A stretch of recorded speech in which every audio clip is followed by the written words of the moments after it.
This meeting is being recorded. Thank you, Aaron. I don't need this type of abuse. I just asked him restart. I didn't even want to fucking come on tonight. Well then, fuck off! I'll admit the biggest reason I came on was because Jerry said he was coming on, and you were already saying that he feared me anyway. I was like, I can't pass up the opportunity to annoy him for storyline purposes. Now I get to do it for real. I appreciate your commitment, Aaron. I appreciate your commitment to the bit. I really, really do. Oh, Jerry has the little beard stroking going on. He's got the bro. You're fucked, Jim. You're fucked. Oh, lads, strap yourselves in. This is the best opening segment we could ask for. So, right then. Hello, everybody. Welcome back to Future Wrestling here on the Nerds World's channel. You join us on our Go Home show for Red Alert that's happening next week on the show. It's a pretty fucking serious shit going on here. So much so that we're going to have a full room tonight. Unbelievable, Jeff. Yeah.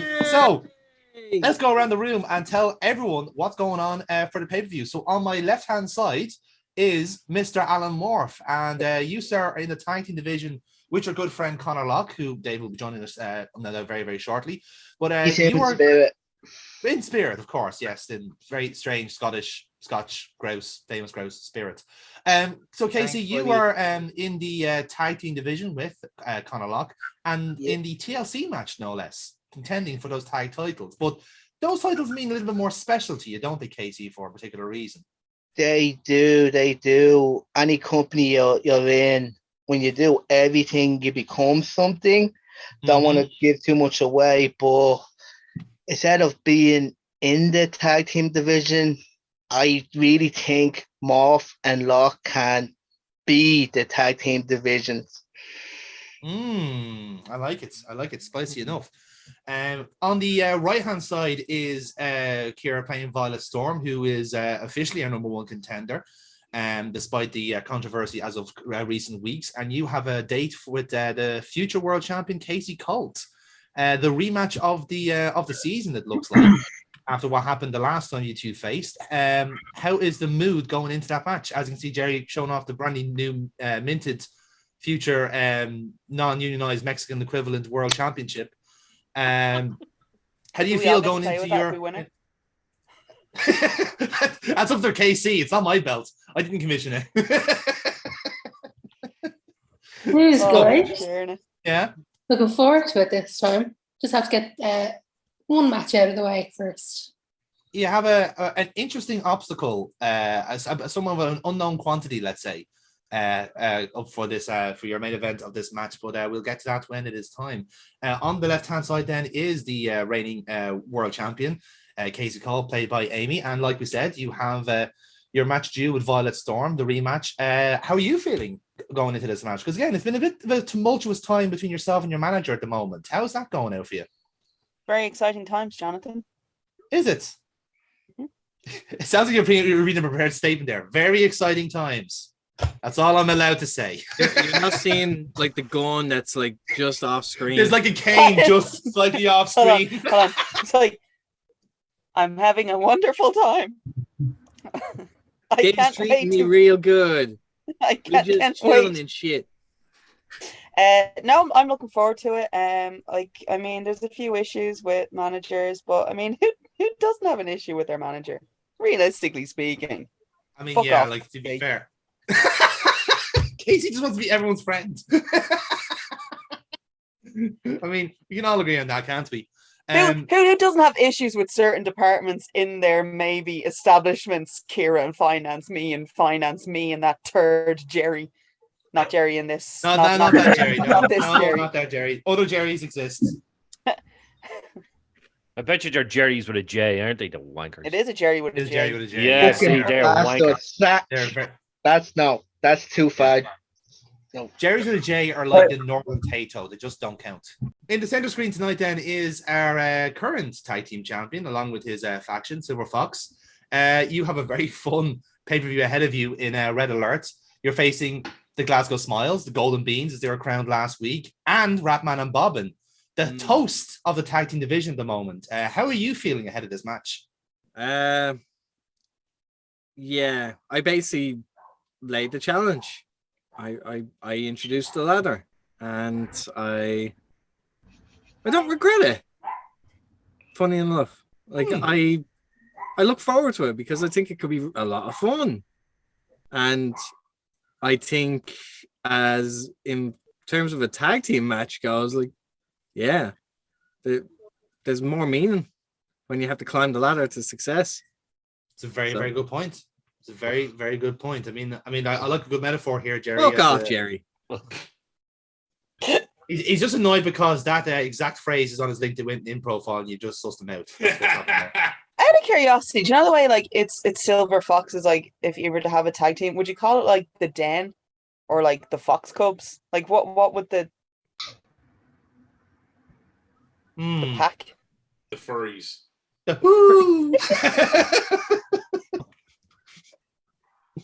Although the pack doesn't sound too bad. But the pack. I don't. Do foxes have a pack? I don't know. Wolves. I think wolves have a pack. Yeah, wolves have a pack. Yeah. But That's like what I thought so. to sound very Irish, probably Den. Yeah. Yeah, that's good. Yeah. Well, I did say Den first. The Den. So you're going to get zig and zag on it. Yeah. And Ted is just going to jump out of nowhere and attack me all of a sudden, just like. And your special manager is Don Conroy for some reason. He just Sorry, hold on a second. Hold on. I remember Ted the panda. Ted it was a cuddly toy that used to jump in off screen and attack him. That just goes to show you how old I actually am. Okay. Well done. That was back in Ray Darcy's days. You were definitely. I don't remember. You were definitely young enough to be seeing it. I don't remember. Sorry, a group of foxes is called a skulk. A what? A group of foxes. That suits Foxy fairly good. A skulk, yeah. Skulk. The skulking foxes. There you go. And your tag team champions, the Skulks. The Skulk. Yeah. It wouldn't even be Skulks. It would be just Skulk. The Skulk. Yeah. You can imagine the crowd chanting that. Skulk. Although you can actually hear two fellas at the water cooler going, "Jeez, I got a dose of the skulks there last week after one." You know, that's what did the fox say?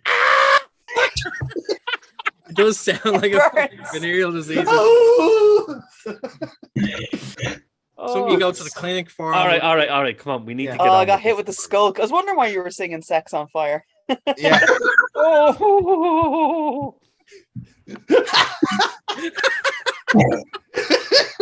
Okay, I'm done. Now.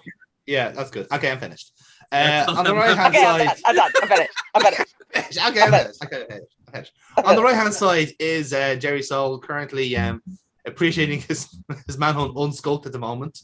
It's been a crazy few weeks for Jerry Soul, or for Rob Midas even. A crazy week for you generally, Jerry Soul, anyway. But outside of your normal world, as Rob Midas, it's been pretty crazy. Yeah, it's stressful. That's the word to use. It has been stressful. Yeah, and the only thing is, Decker did warn me. He actually genuinely did warn me, and I was like, "Haha, I'll be fine. I'll be the best general manager there ever was." And I'm just starting to feel like might not be totally accurate. The fact that I've literally been targeted by everybody on the roster, and it's like, okay, maybe this wasn't such a good idea, but the decision is made now, and now I have another thorn in my side, which is Wayne Kyle, because I make a decision and he comes in and changes it. So he did. He fucked up your main event last week. He absolutely did. So it's a thing where we're starting to have a little bit of a conflict between us. We're supposed to be on the same page, but we're starting to have a bit of conflict and starting to see a different side of Mr. Kyle. So hopefully he gets hit by a bus on the way to the venue this evening.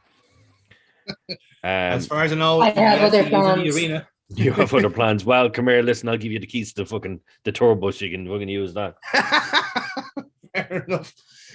In the bottom left-hand corner, finally back on the show is Mr. Jimmy Morris. Aaron, where have you been all this time, man? We've been very sick about you. You all right? I have been here every week. I've just been, I know you've been playing as Bobbin, but you as Jimmy Morris has a very different air to it, yeah. Much more annoying. So well, So, and like Jerry was saying earlier, Jerry with J's, they're usually cunts, which is true because I am technically Jeremiah, so that's Jerry with a J. So, yeah, I don't know if he knows that my name is actually Jeremiah. My first name, my middle name is Aaron. Hey, hello. Bit of news there now for Hold you. on. So, Hold on, It's hold on. so Is that legit? Like, You can't just drop that on us. is that fucking legit? gold shove. Your actual name is Jeremiah. My first name is Jeremiah. Get your ID out now. Get your ID out now. I It'll want to probably see need to be this. your birth cert. How have we not Whoa, used this to what, man? slag you? In fairness, Jimmy Morris is almost an anagram of Jeremiah. To be fair, I think actually I spent 2 years making fun of There you him. have it, Jeremiah fucking Aaron hell, O'Connor. yes. Oh Fucking my hell. god, the state of that photo. Fucking hell. Yeah, it was There. Is that when that you got out was of when I prison? was going through my whole shaving my head phase, and then I had to shave my beard off, so I just looked like a fucking smackhead.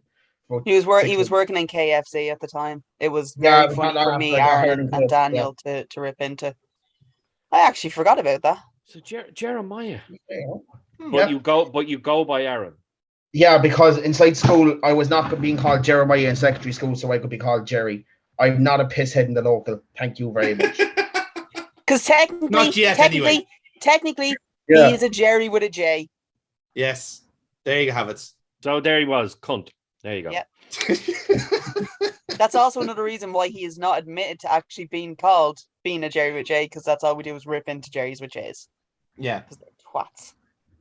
Can we also like can we just have like do this kind of thing where like we have an Aaron and a Jeremiah and we just like treat it as if it's like Elias and Ezekiel? Can we do something like that? Or like Ken and Kevin. Ken and Kay, yeah, exactly, yeah. So And yes, Kevin and Keith. we can do something like that, yeah. So in any case, at the bottom row is Mr. James Rage, the number 2 contender to the Future World Championship. You have a date set for the season finale of this season, which is very exciting. You will face the winner of Violet Storm and Casey Cole for that title. But you have other very pressing issues for Red Alert, namely Wayne Kyle, who attacked you during the main event last week against Conor Locke with a pipe and said you and him are going to have a last man standing match for Red Alert. Now, I'm not saying a lot of people would enjoy beating the shit out of Wayne Kyle at the moment, but you are in a very gifted position of having that opportunity. How does it make you feel, James? Imagine you're living up to your name right now at the moment. How does it make me feel? It gives me lots of feelings, but I feel like this isn't the appropriate forum to share those feelings, so I won't. Instead, I'm going to go to the ring tonight, and then I'll share my feelings. Of course you will. He's going to wank off in the middle of the ring. That's my idea, you entirely bastard like cutter. Hey, Dennis, don't knock the angry wank until you've tried it, all right? It's very stress relieving. Till I tried it, that's my go-to. I know I've That's how seen he your tunes his OnlyFans. voice up. So, last but certainly not least, then in the bottom right corner is our national champion, Cutter, being played by Dennis. You dropped a bit of a bombshell on us last week, Dennis, all the same, didn't you? Yeah, my real name is actually Quentin. Quentin Dennis Murphy, is it? Yeah. Yeah. Yeah. So I'm gonna straight up kill a fucker. I'm gonna burn Kyle Decker alive because he's a bitch, and yeah, it's just gonna be fun and gonna possibly cart his charred remains around to every show. I don't know, maybe It depends. We have to work on the logistics of it, really. Like, yeah. There's a lot of health and safety you have to go out there beforehand. Yeah, So although he's a little fucking cunt. Almost as much as a bitch as that other fuck that I used to have a feud with. But I'm sure he has some shit up his sleeve. I'm sure it won't be straightforward, even though it'll be in a ring surrounded by fire. I'm sure he'll find some way to try and fucking screw me over, but I've already beaten him badly once. I mean, embarrassed him. So the only possible solution now is to set him on fire. Well, like I said last week, I don't want to just beat him. I want him gone. Not coming back as a wrestler, not coming back as a manager. Gone, gone, gone. So I'm going to straight up kill a fucker. That's great. That's good for you. So That's our cast tonight. Dave is going to join us later on for the tag team match. But for now, let's get the show underway. So we get our opening credits as ever, and we get welcome to ringside. Mike Dublin give us the rundown of the match card for Red Alert as it stands. He obviously starts off with the world title match between Violet Storm and Casey Cole, reminding us of the main event for tonight, which features Violet Storm facing against Casey Cole's manager, Wayne Kyle. But then also on the card for Red Alert is the last man standing match between that man, Wayne Kyle, and James Rage, and the Inferno match between Cutter and Kyle Decker, which again promises to be a barn burner if you pardon the pun. But then, of course, we have the TLC match between the 4 teams of the defending Youngbloods, the Glasgow Smiles, Golden Beans, and Ratman and Bobbin. But before we get stuck into any of the action tonight, folks, we get the music playing of Jim E. Morris as Mike Dublin takes it from here and says, well, ladies and gentlemen, this is, I wouldn't say the man of the moment, proverbially, but he caused quite a scene last week in this rather sham of a press conference we had at the Rose family. I'm not sure if it was true or not. I don't think it really matters at this stage, claiming financial irregularities. But Jimmy Morris did finally show himself revealed to be Bobbin by Rob Midas, and certainly it didn't go down well for Morris himself, but he's certainly back in the ring tonight as he's about to share his thoughts here with the people here in the Future Wrestling Arena. So the music then dies down. We get a ironic round of welcome back chants from the Future Wrestling audience. And Jimmy Morris takes it from here then. Well, I've been gone for a few weeks, so I don't know what's been happening, but I still see that the Rose family are still up to their old tricks, and I want gone. I want gone now. I don't want gone later on. I want gone now. Even when I was away, they were still annoying me. If I get another pigeon carrier coming to my house with a letter saying, please come back, I will shoot him. I am sick of it. I want God, I want out, and I want to get away from them now. So I don't care what has to happen. I want Midas in the ring right now, and I want him to get me out of my contract. No, I want him down in the ring right now. Just please. So with that, the music of Rob Midas does indeed hit. And again, we see the prim and proper Rob Midas again, starting off his night, as many other nights have started off, stressed as fuck. Rob, take it from here. Well, I walk out and I'm like, what do you want me to do type of thing. I'm walking down the ring looking at Morris Stone. What has this got to do with fucking me? Like, what the hell? So I walk up when I get in the ring. But I imagine Mr. Morris is not going to allow me to speak first. So I'm about to speak, and then Mr. Morris is going to tell me how it is, I imagine. I want to get out of this match, though, and I'm going to tell you how we're going to get out of this match, Mr. Midas. I don't want to face anyone from the Rose family because I know them like the back of my hand, and it's a little bit too easy. I want a little bit of a challenge. I want you. I don't want anybody else. I want you. I want him in the ring. And if you think your life is stressful now, you wait until we have to talk every single week to build up a match, because I'm going to make your life hell by the end of this. Not only are you going to want to leave, you're going to be gleefully quitting by the end of it. I do promise that. So come on, do it. Do it. Go on. Go on, do it. Go on. I'm going to keep going. All right, Mrs. Doyle. All right, Mrs. Doyle, relax. Have your cup of tea and shut the fuck up, okay? You want a match with me? Yes. And if you win, what do you get? I want that purse that they have that belongs to me. I want that 10 grand. So you're telling me you want out of your contract with the Rose family. So should you beat me in the middle of this very ring, you want out of the contract with the Rose family, but also you want 10,000 euros. Is that what you're telling me? Yeah, call it emotional damage. Oh, all right, Amber, well done. Let me see now. So you want 10 grand, you want out of the Rose family, and you want to have the pleasure of beating me to get that. Is that it? That's everything? Yes. You know what? That's all I want. That'll make my life. I might retire after that. Even though I've said in the past that I'm retired, I've done everything I can possibly do. I'm not going to wrestle again. And you still want to wrestle me. Yeah, because see, unlike the last person you were supposed to have a match with, I actually have some morals and a backbone, and I want to take a payout. So yes, I do want you, because I will beat you in this ring. There will be no fucking around with it. I will kill you. You know what, Jim? I have to agree with you. Your prowess is like no other. And personally, for me, I think if I get into this ring, you'll probably kill me. You'll probably cripple me. I won't be able to do my daily duties here as GM of Future Wrestling. I won't be able to do all my other duties. Poor Mrs. Midas will be fucked. Well, not, but you know what I mean. So, you know what, Jim? I'm going to give you what you want. I'm going to give you a match right here, right now, in the middle of this ring. You win. No. You can give me a match now. I don't want a match right now with you. I want a match at the pay-per-view. You're not getting out of this, Mr. fucking Midas.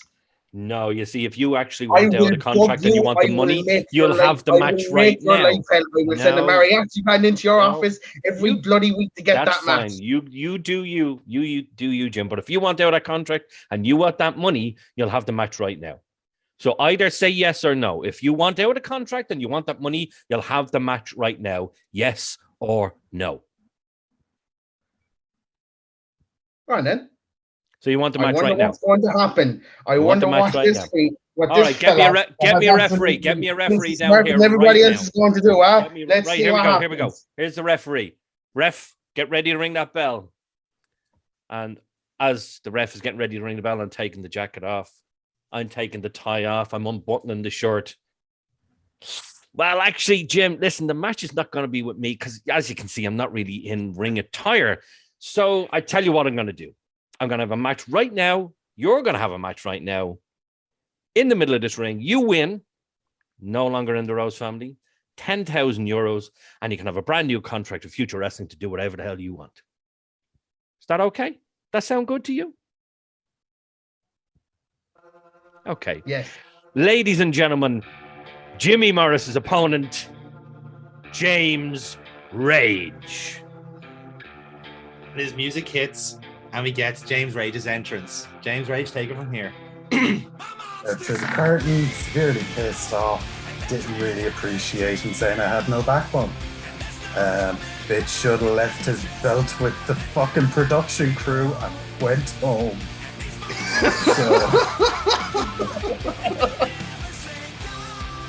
Ooh, topical. We're very topical this week, aren't we? Okay, lads. So, yeah, make my way to the ring, very little in the way of fanfare or extras. Glaring a hole through Jim Morris. Rage is gonna kill you. Rage is gonna kill you. As the crowd chant there. So, yeah, the commentators take over going, well, we've seen James Rage livid at many times during this season, but it is certainly reaching a fever point at this stage, especially with what happened with Wayne Coll the last couple of weeks. And Jimmy Morris looks to be a sacrificial lamb here to this monster. Let's see what happens next. Before we do, let's give you some promo rolls. So, Rob Midas, can you give us a +1 on your promo? And Jimmy Morris, I'm going to give you a +2 on your roll for your promo. That's momentum. And that's momentum. And also, you get your match objective, Jimmy Morris, for getting what you want. Not like Batista, but you get the idea. And we basically go from there. So, Rob Midas, you're still at ringside for this match. So we'll play from here. So we ring the bell. We have 11 spots for this match, lads. So roll your dice. Let's get this show on the road. Fucking kill him, Rage. An 11. Strong start for Jimmy Morris. Work. 9. Jimmy Morris, you start the match. Right, he's going to go in for the handshake, and I'm going to back out of that because we all know what happened the last time when he took the easy way out. Quickest match in history. Just keep looking digging, man. You'll strike out eventually. I'm going to go for the lockup. He's going to overpower me for a bit, get me down on one knee, but I'm going to push back up, get out of it quickly, and hit a belly to belly. Belly to belly. Right. I'm going to treat all of that as a work roll, Jimmy Morris, +1. And that is going to hit, and you get momentum out of that. So good start for Jimmy Morris. Let's get our next roll in. It's all downhill from here. 8 for James Rage. Oh shit! Sorry. And 5. So James Rage, you take it from here. So you've just been hit by a belly to belly. You've been outworked a little bit by Jimmy Morris starting off. He hits you with a belly to belly. What happens next?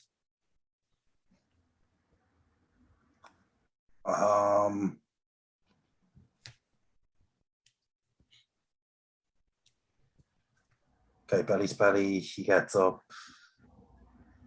I come straight back to my feet, preferably to have him like turned around and celebrating the belly to belly because he's done better than he expected to do. So like, yay! Well, I stand up behind him like, oh, you're dead. Take away, J beam. Yes. Yeah. If we could do that and then just have him turn around and like bullhammer elbow, just literally just a standing elbow. Straight to the mush. That'll be a real roll, James Rage, +1. And that is successful. So you get your momentum out of that. And we move on to our next roll as Jimmy Mars takes a bull, hammer elbow to the face.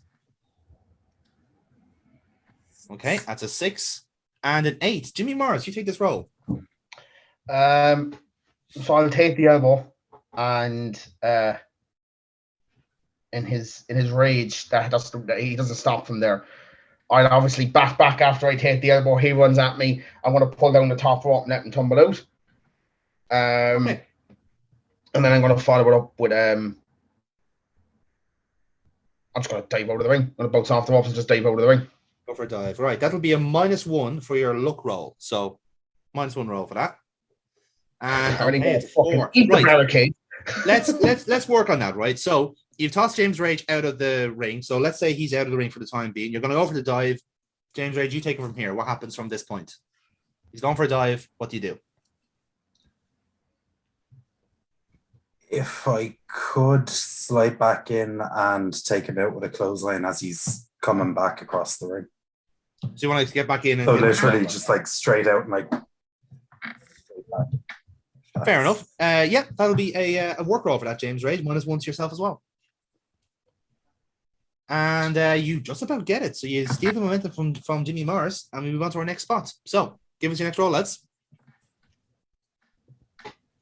That's an 8 and a 7. So Jimmy Morris takes this roll. What would you like to do next after taking a clothesline? So after the clothesline, he's going to pick me back up because he's going to be hyper focused on killing me. Throw me back into the ring. What do I do? When he throws me back into the ring, let him go from an elbow and miss it. And then when I get up, I'll bounce off the rope and hit him with a senton. Go for a senton. Right. So that'll be another luck roll, Jimmy Morris, -1. And you hit the senton. Lovely stuff. So senton successful as we move on to our next spot. So guys, give us your next rolls. And that's a 9 and a 4. So Jimmy Morris takes the momentum again. So what would you like to do, Aaron, after the senton? I'm going to try and finish it quick. I'm going to go pick him up and grab his arm and pull him in and hit him with a clothesline. So instead of running at him, I'm not going to do that because that's too much time for him to get his bearings. I'm just going to pick him up, grab his arm, and just put him straight in for a clothesline. You're going for that then, right? Are you going for so this will be a straight roll for your Larry finish then in that case? Are you donating any momentum to the cause, or are you skipping it as a straight roll? Straight roll. Straight roll, right then. Let's see if this clothesline hits. It doesn't. So you're going to go for the lariat, and James Rage is going to either duck or reverse. Player's choice. Jamie, what would you like to do? As ducking into a German here would probably work best. I was going to say, just as you were coming, if I could jump up with a knee. Oh, no, because you had my arm. Yeah. Slip behind into the German. Into German, right. That'll be a power roll +1. Yes. Oh, nearly critical at that. So James Rage again steals the momentum from Jimmy Morris. So, guys, give us your next rolls from there. How do you like it? Take that. Take that, Imperial scum. All right. 9 and 7. So, James Rage, you take this roll. You just hit Jimmy Morris with a German suplex. What do you do next? Can I ask how much momentum I have? You have 4 momentum. Okay, we'll keep going. So, How much momentum do I have? You have some from the promo, so which is a +2. Fuck off. He doesn't get to give momentum. That's Okay, good. Thanks for that. we're farming. Yes. Okay, so with that, German, he feeds up to the corner. I strap one of his legs out around the rope, take off, and come back with the boot to the knee. On the Boot to the knee. Okay. Boot to the knee. I shall treat that as a real roll +1. Kick his leg out of his leg. No, I'm fucking not. No, you're not. Okay, so you're gonna go. So again, we can work it so that you are perhaps positioning Jimmy Morris for that, but he can kick and reverse out. Aaron, I can let you take it from here. You're in the corner. He is going for he's trying to target your leg. What do you want to do to reply? Hit him with another clothesline. I want to, as he's running towards me, I run out from the corner and just hit him with a clothesline. Right, so this will be a straight roll in that case, Jimmy Morris, if you're going to go for your lariats. And it's critical at that. It's critical lariats. So you do hit him flush with it. And you'll see the look of shock on Rob Midas's face there. Yes, we have graphics now for this exact purpose. Great. So yeah, you hit a lariat out of nowhere, and Rob Midas is not happy ringside, fair to say.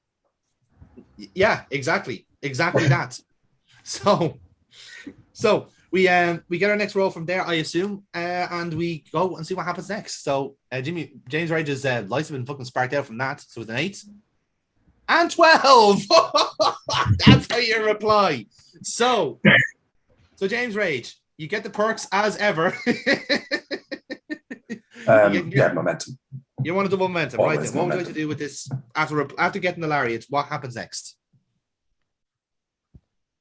I sell that. So he holds me up. He pushes me into the corner. Mm-hmm.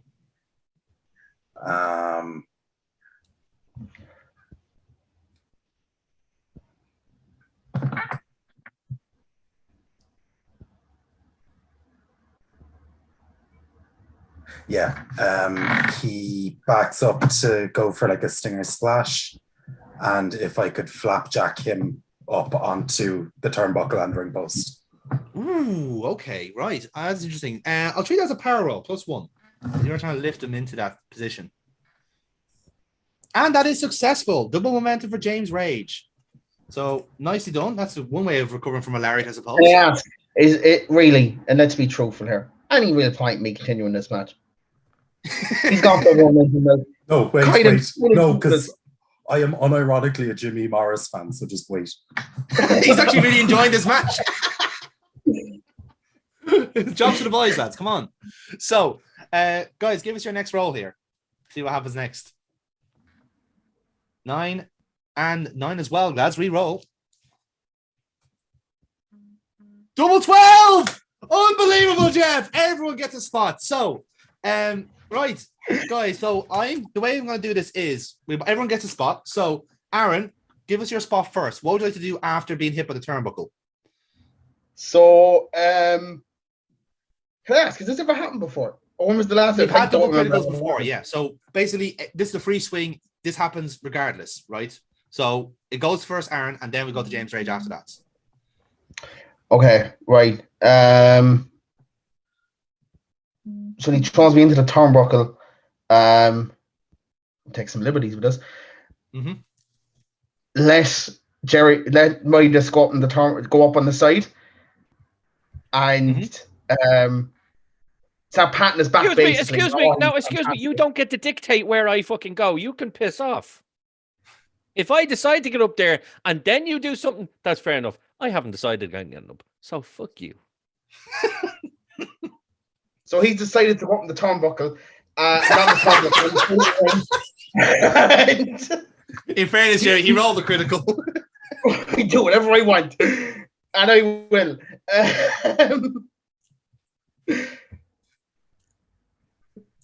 But Aaron, that head tilt was absolutely amazing. Exactly what I was going to do there. That was like Fuck you. like Aaron.exe has encountered a problem and it needs to close. So you want Rob Midas interfering in the match? Is that what I'm saying? He's got up in the thing and Yeah. he's just giving me shit. Like, you won't fight me, you fucker, or whatever. He's just giving me shit at the side. Okay. And Rage is trying to get him off. Like, fuck off, leave me alone. I'm dealing with what I have here. Right. And I'll go for a big boot. James Rage turns around and ducks, and I smack Midas right in the face. Okay. We'll work on that, right? So that'd be fait accompli. But now let's see what James Rage wants to do from that. So you've basically dodged, and Rob Midas has taken a bullet for you there, proverbially. What do you want to do then with Jimmy Morris after that?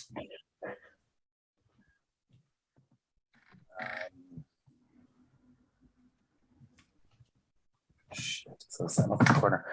Where he, yeah. So you're standing at the ropes. I'm in the ring. Yes. Okay. So like, yes, exactly. So he's at the ropes and you're kind of in the center of the ring, if you like, because you've doubled around essentially. Yeah. If I could back up, goad him towards me, drop toe hold him, preferably onto the bottom turnbuckle in the corner, just to be a bit awkward about it. Okay, fair enough. So yeah, so he ends up then in the bottom turnbuckle. Okay, so both those spots happen. You get your momentum out of it, and we move on to our next spot from here, lads. Wait, hold on. Wait a minute. Does that mean I got clocked out of it? Hold on, Rob. We'll get to you in a moment. Don't worry. I won't forget about you. Aaron is muted for some reason. Aaron is still muted for some reason. Sorry. What did James do there? Because I wasn't paying attention at all because I was laughing at the group chat. Drop toe into the bottom turnbuckle. That's what happened. Oh, okay, yeah. Okay. Yes. So give us your rolls then, lads. See who wins this roll. 9, Jamie. Sorry, can you answer? I was looking up the group chat. And also 9. Roll again, lads. 9 and ignore 8. the group chat. Don't look at the group chat. Ignore the group chat. It's fine. Just ignore the group chat. Yeah. Nothing to see. Move on, boys. Yeah, we're not taking slices from this one this time around. So, Aaron, you win the roll this time. So, what would you like to do here after taking a bottom turnbuckle to the face? I'm going to roll over to the ring for that. Because I'm so close to it. Well, not, basically, yeah. Let Rage follow me again. And might be a bit of a cheeky hunt. And while the ref isn't looking, because he gets right down at the side, I'm just going to pop him in the balls to give myself just a couple of moments to get my bearings together. The fact that my head was just rang off the bottom turnbuckle. Right, you're going for a low blow essentially. So that would be a heel move. You will spend 2 momentum to pull it off. So this will be a +2 roll for a heel move, but let's see if you pull it off. You do pull it off. So you do low blow James Rage.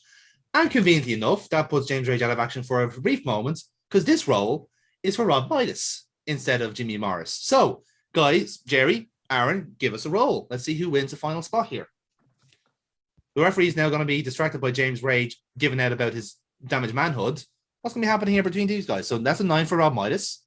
Aaron, give us a roll. The confusion on James. That's Snake Eyes. Right, Jerry, you have this one. Really? I tapped the screen and I see it pop up, and I was like, I'll tap it again. And it happened again, and I was like, well, I'm just going to take it. Just want to let it happen. Yep. Oh, fuck off. Sorry, go on. What to do? So what is the current situation? James Rage is down from a low blow. Yes. So essentially you were kind of like, so the mechanics were that Jimmy Morris ducked out of the ring, James Rage was following, you were either talking to the referee about what happened to the apron. That caused a momentary distraction for Jimmy Morris to low blow James Rage, and he is kind of like hit away from there. So now it's kind of the roles are reversed, where James Rage is complaining to the referee about Jimmy Morris, and you have a free swing on Morris himself. So the referee is distracted. Referee is distracted. Right. Okay. And he's already clocked me one though, hasn't he? With a big boot, yes. Yeah. Oh, okay. Well, I'm gonna get up on the apron. Morris is kind of finding his bearings. Mm-hmm. He sees me on the apron. He'll charge. Yes. And I'll reach in and take out the 4 nooks. Yes. And bang. Indeed. That is your special move, as you say. So that is a +1 and a heal. So this is a +3 overall. I'm spending your momentum to do it, however. So it's a +3 roll to make this happen. Okay. Uh-oh. It's critical. Wow. Oh yeah, like he runs into the brass knucks. This is an uppercut. Like you catch him flush on the jaw, like he's out. He's sparked out. So, I mean, you can't get any more critical than that, in fairness. So that is how the match ends. So at the moment, we have a knocked out Jimmy Morris at ringside and James Rage cradling his crotch at the other side of the ring. I like the idea of just being just a count out. Just like James just going at the count of 9. Jimmy Morris was going. So, I mean, we could do that in fairness, but James Rage, do you have an idea for a finish, or which way do you want to do it? Yeah, if that's okay. Go for it. What would you like to do? So, have a knocked out Jimmy Morris there. If I could drag him while I'm recovering, drag his carcass to the corner, place his head on the bottom turnbuckle, and just start stamping the ever-loving shit out of it. Right. So if that's your finish, then you like yeah, the ref is going to start counting, and I'm going to keep kicking him in the head, and the referee will count to 5, and I'll keep kicking him in the head, and then he'll be out of the Rose family and get 10 grand, and he can spend it all on dental work, and it'll all be fine. I should have mentioned, by the way, the editors know there, the actual rolls, the pop bowl is actually 50 grand, but that's fine. We'll let Jimmy Morris discover that in his own time. Yeah. Yeah. I was going to argue there. But you know what? Fuck it. I mean, that kind of works out both ways, because that means like Jimmy Morris gets the DQ win. So you get to beat the shit out of Jimmy Morris, and Jimmy Morris gets the DQ win. That actually works out. We all well. get what we want. Yeah? We happy with that? Yeah, we don't. Trust me. Don't worry. The coming weeks for you will be absolute fucking torture. Absolutely. So with that then, we'll take that as a finish then. So obviously you drag, like, again, an unconscious Jimmy Morris at this point, and again you're slamming him at the back of the head, bang, bang, bang, and the referee just calls it for a DQ, and we get the ring announcer explain the situation, saying that Jimmy Morris wins by disqualification. But we leave the afters then to Rob Midas and James Rage here. So, Rob Midas, we'll start with you. What's going on here as this is happening? Are you calming down your client, or what's going on? I get in the ring and I'm like, keep going. And he's continuing to kick and kick. I shoved the referee out of the way. I was like, get the fuck out. I'm the boss here. Get the fuck out of the ring. He'll do what he wants. And James Rage just keeps going. But then I go, you know what? James. Calm down. And very, very unconscious, groggy Jimmy Morris, I pick him up and I say to his face, I said, well, there you go, Jim. You're out of the Rose family. I hope that was worth it. And right in the middle of the ring, I give him a Midas touch. Bang. Midas touch. Very well. So Midas touch and smack bang, and we go from there. So that happens. And James Rage, do you have any afters here? Yeah. I'm pacing.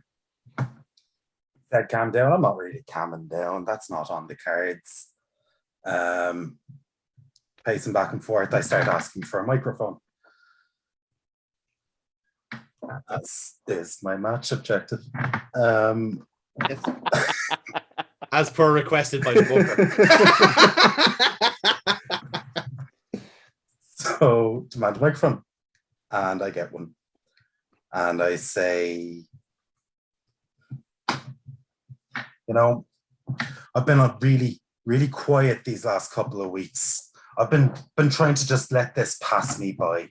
I've been trying to get my head in the game and get myself into title contention. But it seems that that's not in the cards for me just yet. It seems that there was something in my head. There was someone in my head that stopped me from beating Violet Storm like I should have. And Violet Storm, that is not to denigrate you, because on your very best day, I'm sure you can beat me on my very worst. But what you and Casey Code both need to realize is that on the final pay-per-view of season 2 of Future Wrestling, all roads lead to Rage. Red alert, one of you comes out as champion. 1 month later, that will be ended. And the reason that I want to talk about you is because I do not want to give publicity to what comes next for me. Because you see, it seems I've got some downtime for Red Alert. It seems like I've got some leisure time. And Rob, I'll admit, I had my doubts. I doubted you. I doubted your business acumen. I doubted that you were a man of your word, because frankly, it has been months and I still have not gotten my title opportunity. But the final pay-per-view of season 2 is a stage befitting my ascension. So I accept that you're a man who has a business to run, and I see the merit in that move. But what really brought me back to your side, Rob, was you making sure that I got what I wanted at Red Alert more than anything else on this planet. You see, there's been a parasite around here recently, and he's been leeching off of our supposed world champion, Casey Code, for a long damn time. But I will be damned if I sit here and allow him to leech off of my company. Wayne Kyle, in 1 week, everything you thought you knew ends. It doesn't matter what political affiliations you have. It doesn't matter what friends you have in high places. None of it matters once you get within arm's reach of me. It's all over. I am going to leave you with the kind of beating that you have never had before. Because, Wayne, you find yourself in a situation that you may find very uncomfortable. I know it's not your standard, because it's a fair fight. It is you and it is me, and you get to find out what happens when I hit back. Wayne, 1 week. Enjoy walking while you still can. Oh, I've missed James Rage promos. Just, it's like that kind of warm, wonderful feeling of pure and utter fury. It's great. It's wonderful. It's beautiful. It is one of those things you just. It's nice, isn't it? It's a warm, like, familiar feeling, isn't it? You know. So yes, not only do you get your match objective for getting disqualified, but I'm also going to give you a free audience for that promo because you nailed it. So double momentum for James Rage there, and we fade to black on that segment and cut to commercial. So lovely stuff there. So we get the bell ringing for our next contest after the commercial. Ladies and gentlemen, this next contest is a 1-on-2 handicap match. Introducing to the ring first, at a combined weight of 521 pounds, they're the heroes that we can afford, Ratman and Bobby. Well, folks, this is a team that we have seen quite a bit of as of late, except one has been substituted for another very, very recently. But this is the real Ratman and Bobbin, and this is the same team that are going to be challenging for the Tag Team Championship next week at Red Alert in a massive TLC match. More on that later on in the show. But for Ratman and Bobbin, it's a very different challenge here tonight, as they're going up against one of the current champions on the roster, and going against someone who very much has been taking out people left, right, and centre as of late. So for Ratman and Bobbin, very different challenge going up tonight, and perhaps it's just a question of survival. Indeed it is. And their opponents, weighing in at 357 pounds, he is the future wrestling national champion, Connor! Cutter makes his entrance, little more life than usual, a little bit more animated on the way out, playing to the crowd a little bit more and all that. Getting into the ring, he's fairly happy. He's gotten what he wanted. He wanted Decker at the pay-per-view. He's gotten it in the stipulation he wanted, and not really overly taking these two. Is this for the title? It's not for the title. All right, then he's really not taking it seriously. He's, but yeah, just in over the ropes, just goes over, kind of shakes the hands of the guys and all that, you know, and goes into the corner and waits. Well, not too heelish, just like nobody raised them. Not even the fan raised them. That hurts. That very much hurts. That's heel if I ever heard that. That is a heel. That is a very heel thing to say. It's like, oh, look at you, little fellas in costume. Oh, I shook their hands. Oh, you budget. Look at you. You think you're good. You think you're special. I didn't ruffle their hair. You know, They're wrestlers. Yeah. Oh, look at you. Look at you wearing your little rat cape and everything. I could have gone over and poked him in the belly, but I didn't. They should have, in fairness. He did. Just wait for a little. So let's get on to this match then. So, Cutter, this match is 10 spots altogether. I shall roll for Ratman and Bobbin. Let's get the show on the way. Oh, fuck. 10, I roll 6. So, Dennis, you start the match. Okay, I'm going to propose a spot. Again, you tell me if it can happen or not. I want Ratman to take off at me. You sure? Straight off the bat. I'll just big boot him. He just just runs straight into my boot, and he's just flat out. Bobbin looks down at him for a second, and then he takes at me, and I want a big Farouk spinebuster him onto Ratman. Right. Okay, I'll tell you what we'll do, right? We'll split down in two. So this will be a big boot to Ratman first off. So look roll to that. See if that is successful. Oh, not great. 7. 7? No, that is successful. You will hit Ratman with a big boot. And Okay. let's see if you win the spot roll then for the spot with Bobbin. 10 again. 10 again. I roll 8. So you can now do the free sign boss to Bobbin if you want to. That'll be a power roll plus 2. Okay. So that's 6, so I needed that. 6. You did need that indeed. So Spinebuster onto Ratman, you said, wasn't it? Yeah. So Yes. Bobbin is the heavier of the two. So yeah, Spinebuster yeah. him onto him, yeah. Yeah, fair enough. Can I pin off of that? You could go for a pin, yeah. Yeah. Well, it's only a 6 to answer, so a natural 6, and yeah, both of them will kick out from there. So Oh. yeah. So right, so we'll give us our next rolls from there then, if that's all right. 8. Oh Jesus, 3. So this is all yours, Dennis. So both guys are active here, so there's no legal man here. They're both for a game. Okay. Here's a move I've never done before. New move. Okay. Going to take them both up, put them into the corner, and I'm going to shell shock them both at the same time. All right, fucking Ryback. No, we don't speak his name. Okay, Skip Sheffield. He's dead. Right. All right, Ryan Reeves. Yeah. So that will be a +2 power roll, Cutter. 10 again. Oh, it's nearly out of touchdown. God damn it! So you get the you get an audience. out of it Can I anyway. pin off of it? I You really want to. certainly I can. really want to finish these lads really quick. That is totally fair, and it's a 1, 2 kick outs. Oh, For for quarter fuck's sake! Okay, you matched the roll. You matched the roll. God damn it! So Cutter's going.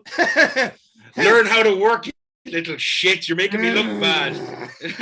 Smile is not quite as wide as it was earlier on. After that, but shell shock is certainly one. So, for argument's sake, Bobbin didn't kick out. It was Ratman that kicked out. So Bobbin is still dead weight at this stage, as he often is. Let's be fair. So Okay. We give our next roll from there then. So Dennis, give us your roll. 8. 7. Roll the 5. So this is still your match, Dennis. Fuck, where do I go? Fucking jobbers fucked me up, made me look shit.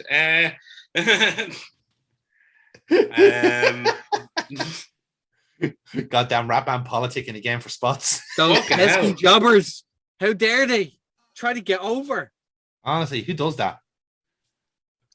Okay, I'm gonna try show off another move here. Oh, wear a he's waistcoat or something. Right. So Bobbin is passed out on the ground, right? yes, he is. He's gone. So I want to get Ratman up. Right? I'm trying to think because I've literally Buy This him dinner then. Buy him dinner. What? take a breath. You touch. He popped himself so hard he nearly choked on it. You never choke another man's pop. Right. Okay, I'm sure this move has been done somewhere, but I haven't seen it. So Okay. I want to get Ratman up. I'm going to get him up into a suplex. Mhm.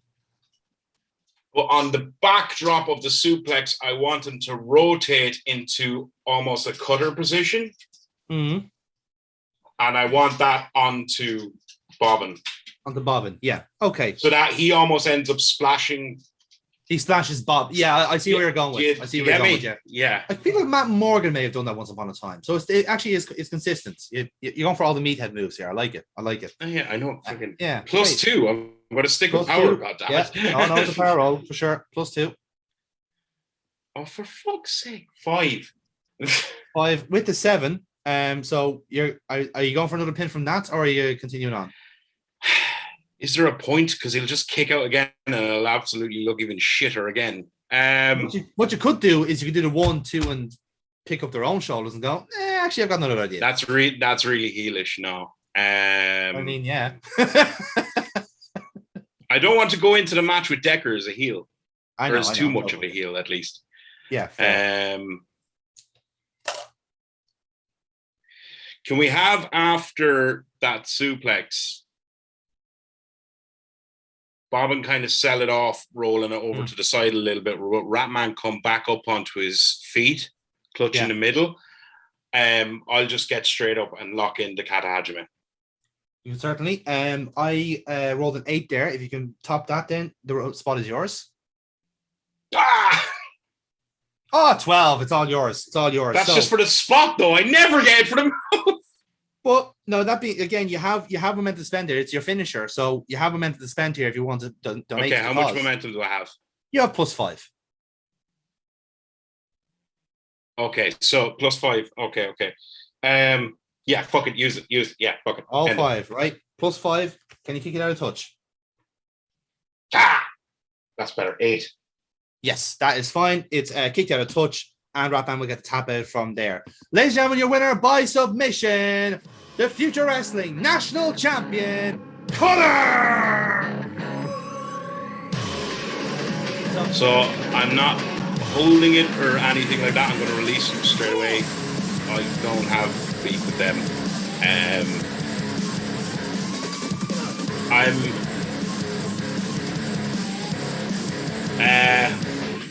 All I'm going to do is I want to go over to the camera and just no microphone or anything, but I just want to go into the camera, just tap my wrist and just go, Decker, TikTok.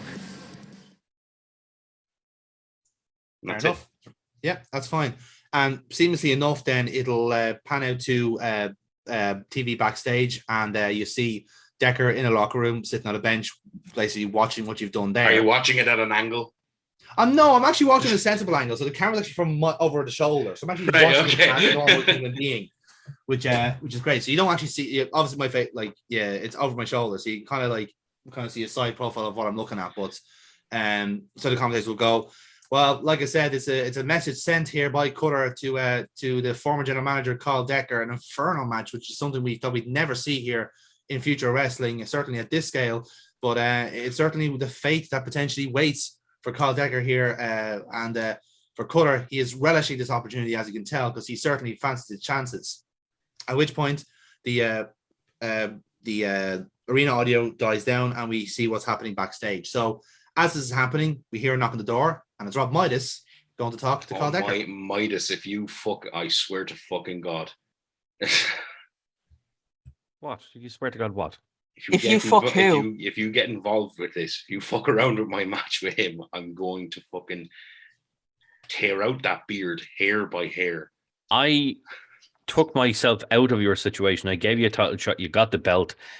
I'm leaving you the fuck alone. You're leaving me the fuck alone. So why would I do that? I'm going in to talk to my good friend, Mr. Decker. That's what worries me. That's what worries me. I know that fuck in the corner there is planning some shit. He's not going to let just be a straight up match with me and him. There's some shit going to happen. And usually when some shit is going to happen, you're involved. Can you please say the phrase "stop some shit"? Apparently, is setting Amy's ovaries off. Yes, it seems to have set her off. Also, yeah, whatever floats your boat. Like I am not one to judge. Okay, all right. Somebody's into scat. I'm trying to determine, was that a sound of pain or something else? I think it might be pain. It's pain. Yeah. Anyway, Yes. Jeremiah. Sorry, Jerry. Continue. You're not Jeremiah. The other one is Jeremiah. Yeah. So, knock on the door. Ah, Mr. Decker, I see you're having a look at the, what would we call it? The destruction that just happened in the ring? Something like that. You know what, Decker? I always knew you were crazy, but I really didn't think you were that crazy. You're going into an inferno match with that monster. Tell me your reasoning behind this. There has to be something in your head that's snapped, because that's the only thing I can think of. What type of man puts himself in a match with that monster and surrounds the ring with fire? What the hell are you up to? That's just it, Rob. I'm not in control anymore, am I? None of this is my idea. This was all Cutter's. All I wanted was a match. All I wanted was to right whatever wrong he has in his head, and this is what he wants to do. It's funny how you walk in here after what he just did there. He's got his fire in his belly now, and he wants to share that fire. He wants to share the love around. And here you were showing whatever this is. This sympathy, concern. What is this? This is a dream to you.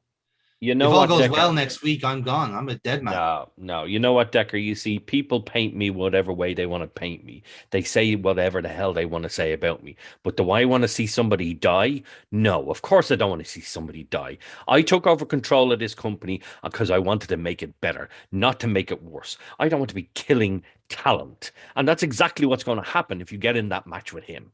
You're going to die because that monster is going to kill you. Now, Decker, at the end of the day, we have our issues. And I don't think that's too much of a surprise to anybody.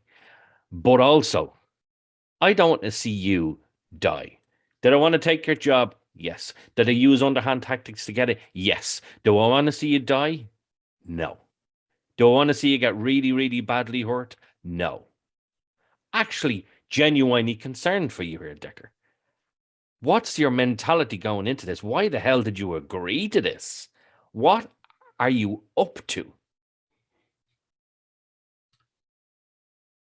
You know, for the last couple of weeks, I've been listening to what Cutter's been saying about how he's felt about his self-worth and his self-esteem here. I've said countless times that it's never been my concern. Maybe it should have been. Maybe I should be going around to everyone in the roster and asking them how they feel and do they feel valued here and all this sort of stuff. But he has a few points. He's right about a couple of things. Maybe he was undervalued. Maybe he was underrated until now, until someone gave him a shot, which was you, according to him, or maybe according to yourself. I've lost track at this stage. But he's wrong about one thing. I'm not dying next week. I have no intention of dying until this show is back in my control, because this is still my show. So that's what it's And all I'm willing about. to do whatever it takes to get it back. And if it means whatever penance Cutter thinks I need to, I don't know, cleanse my soul, to right whatever wrongs he thinks I've done, then so be it. I'll be a martyr to the cause because I'm willing to be a martyr to the cause. Would you walk into that ring if Cutter demanded a match from you? Would you step in that ring if it was surrounded by fire? I don't think you would. Because that's the difference between you and me, Rob. I'm willing to make that sacrifice. The only skin you're able to save is yours. No one else's. You know what, Decker? I had a feeling there was more to this. It's not just about you being a madman getting in with that monster. I knew there had to be something else behind it. You just can't take it, can you? You can't take the fact that I beat you. You can't take the fact that I took that company from you. You just can't take it. Move the fuck on, Decker. You got what you wanted. You're now a wrestler on the roster. And I haven't even gone near you. I've left you to your own devices. But you know what? If that's what this is all about, all you want now is to try and take back what you lost. What you lost fair and fucking square, Decker. That's what this is about. You know what? Go out to that ring with that monster and let him do whatever the fuck he wants to you. I was coming in here genuinely concerned for your safety, coming in here genuinely looking to you to say, you know what, Decker, maybe you're going too far. Let's take this back a bit. Have a match. Have a hardcore match. Something. This could fucking kill you. But you know what? That's what you want to do because you feel like you need to do it to get back on top. You go ahead and do it. Because I genuinely came in here to see if you were okay. That's what you want to do. Fine. And after it's all said and done, you want to come for me, you fucking come for me. But I tell you now, Decker, I'm going to be fucking ready for you. So if that's what you want, you do it. But just know you have a fight in your hands if you think you're going to take it back from me. Rob, you know as well as I do, this is not the first time I've faced flames. And one way or another, I came out the other side. I'm doing it again, one way or another. Cutter will have to burn me to a crisp if he has any chance of getting rid of me. I have no intention of doing it. Well then, Decker, you know what? Best of luck. And I walk out. I'm in the promo there. Really enjoyed those promos. There should be pluses. There should be pluses. I'm not gonna lie. It's the only time I actually stop looking at porn is when Jerry and you were doing the promos. Actually, I'm not gonna lie. Stop it, you. I got the popcorn now. Amy, I'm not happy with the fact that you're not sending me any of this. So yeah. Rob, give us a look roll on your promo there. I'm going to give you add a +1 to your look for that. Mandatory pluses on those promos. Come on, fuck. I don't add pluses on my side, but yeah, you get the idea. What should be not on your side? I don't give myself. Oh, for the role. Sorry. Yeah. Yeah. So that's an idea for Rob Miles here. There you go. Lovely stuff. Nice one. Right then. So that gets us back on track then. So, guys, before you continue, I'm going to bow out, lads. Thank you very much. I will talk to you during the week. See you later, Jerry. See you later, lads. See you later. Right then. Yeah. So if you don't need me, I'm going to dip out as well. Thank you, Dennis, very much for that. Bye, Dennis. Appreciate it. Guys. See you later. Bye. See you later. So this one next up then is the face-to-face promo. So we're going to go back to the commentary desk here and go. I see a very interesting dynamic there between Rob Miles, Carl Decker, and everything happening with Cutter. You can't help but feel a little bit concerned, much like Rob Miles was himself, about this Inferno match and what it could potentially end up as. It's a very dangerous situation for everyone involved, and I think we're all waiting very nervously to see how that match is going to play out. But again, we have to change tack here, folks, and we're going to talk about the main event for Red Alert, which is Casey Colt versus Violet Storm, the rematch. The match that everyone has been waiting to see since the end of Darkside and the controversial ending of that match. And surprisingly enough, I had the fortune to sit down with both contender and champion to discuss this match coming up at Red Alert. So we're going to play the interview for you now, and we'll leave it up to your interpretation, your discussion But let's see how you folks at home see how this interview went. So we fade to black on that, and we kind of get a setup basically like a very kind of like confrontational setup. So it's like two chairs kind of facing each other, and Violet and Casey are kind of sitting alongside, and Mike Dublin's kind of facing the camera. There's a lot of them kind of boxing and the face off like that. So it's a fairly common shot. So Mike takes it from here going. So obviously I'm joined at the moment by the number one contender for the championship, Violet Storm, and the future world champion herself, Casey Colt. Ladies, thank you very much for taking some time out to join me here for this. I'm actually delighted I was able to get both of you here to discuss this match. Violet, I'd like to start with you if I could.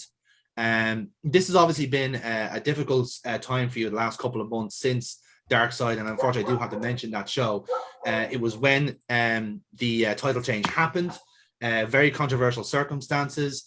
There's been various clashing reports over how the title changed hands. I'd like to get your thoughts perhaps on how you feel you've recovered, how you've changed in that time since you lost the championship.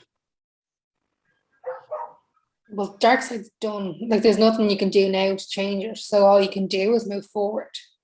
And maybe I've taken on board that you do have to be a little bit more ruthless to get what you want and to get yourself back to where you need to be. I'm kind of looking forward to this match. This is the rematch.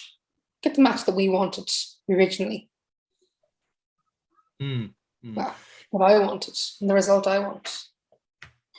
But I do find it interesting you said the word "we" there, because I have been noticing the body language here of our world champion Casey Colt, and I don't think we've ever really discussed fully how you felt about that title change. Obviously, there's been a lot of smoke and mirrors and again conflicting reports and discussions about how Casey Colt actually feels. But I think it's fair we hear from you directly.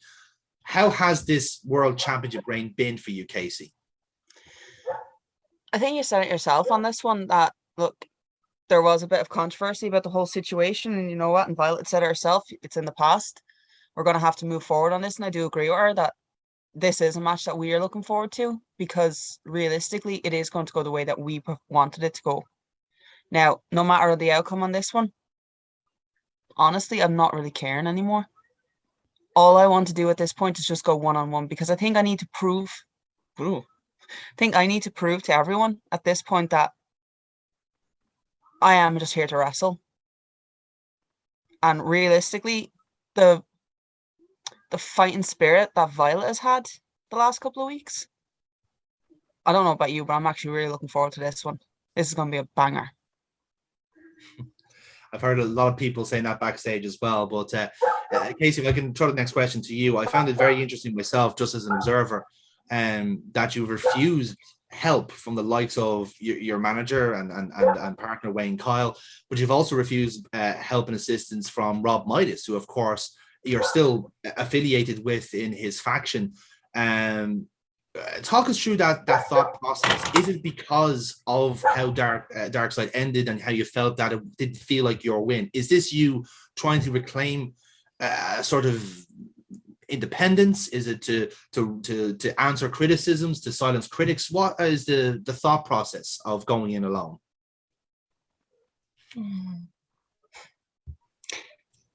This is me proving a point. Realistically, from the start, I never needed Rob Midas in my corner, and I definitely didn't need Wayne in my corner. Now, Rob, fair play to him, he knows when to step back. He knows when myself or when Rage can take care of business, and he lets us do it. And he always has. Wayne is a different story on this one. And quite honestly, I do not want him getting in the way of my match. No, sorry. I don't want him getting in the way of our match and all this. So it's not really so much as a point. I don't really have a point to prove. I've already proven that I can beat people. I've done it before, and I don't need anyone else's help on it. He just needs to remember that I was here before he was, and that me and Violet were both here before he was, and we're going to have our match our way, and I'm not letting anyone get in the way of that. Interesting. And Violet, if I can perhaps end this discussion here with you, in a couple of days' time on our next episode of Future Wrestling, you're going to be facing Wayne Kyle, and obviously the tie is very close to Casey Coulter, the manager, the partner of your opponent for Red Alert. And obviously, it's a match you've never had before, in a sense. Wayne Kyle only coming back to wrestling for this first time, and then, of course, for Red Alert itself. A bit of an unknown quantity, a bit of a step into the unknown in that sense. Have you prepared in any way for this match with Wayne Kyle, or is this just business as usual for Violet Storm? Does it have an extra connotation for you? This is business as usual, but it's against somebody who's been running his mouth, so it's time for him to put up or shut up. I think that's a fair statement, and like we said, this is a match that I think everyone here at Future Wrestling is looking forward to. But I'll ask you, ladies, just one final question. It would be remiss of me if I didn't mention the elephant in the room, and that being James Rage. Casey, you made the decision a couple of weeks ago to essentially give James Rage the number 2 contendership of this, the next in line, as we've been calling it backstage. He will face the winner of this match at our final show of the season, Downfall.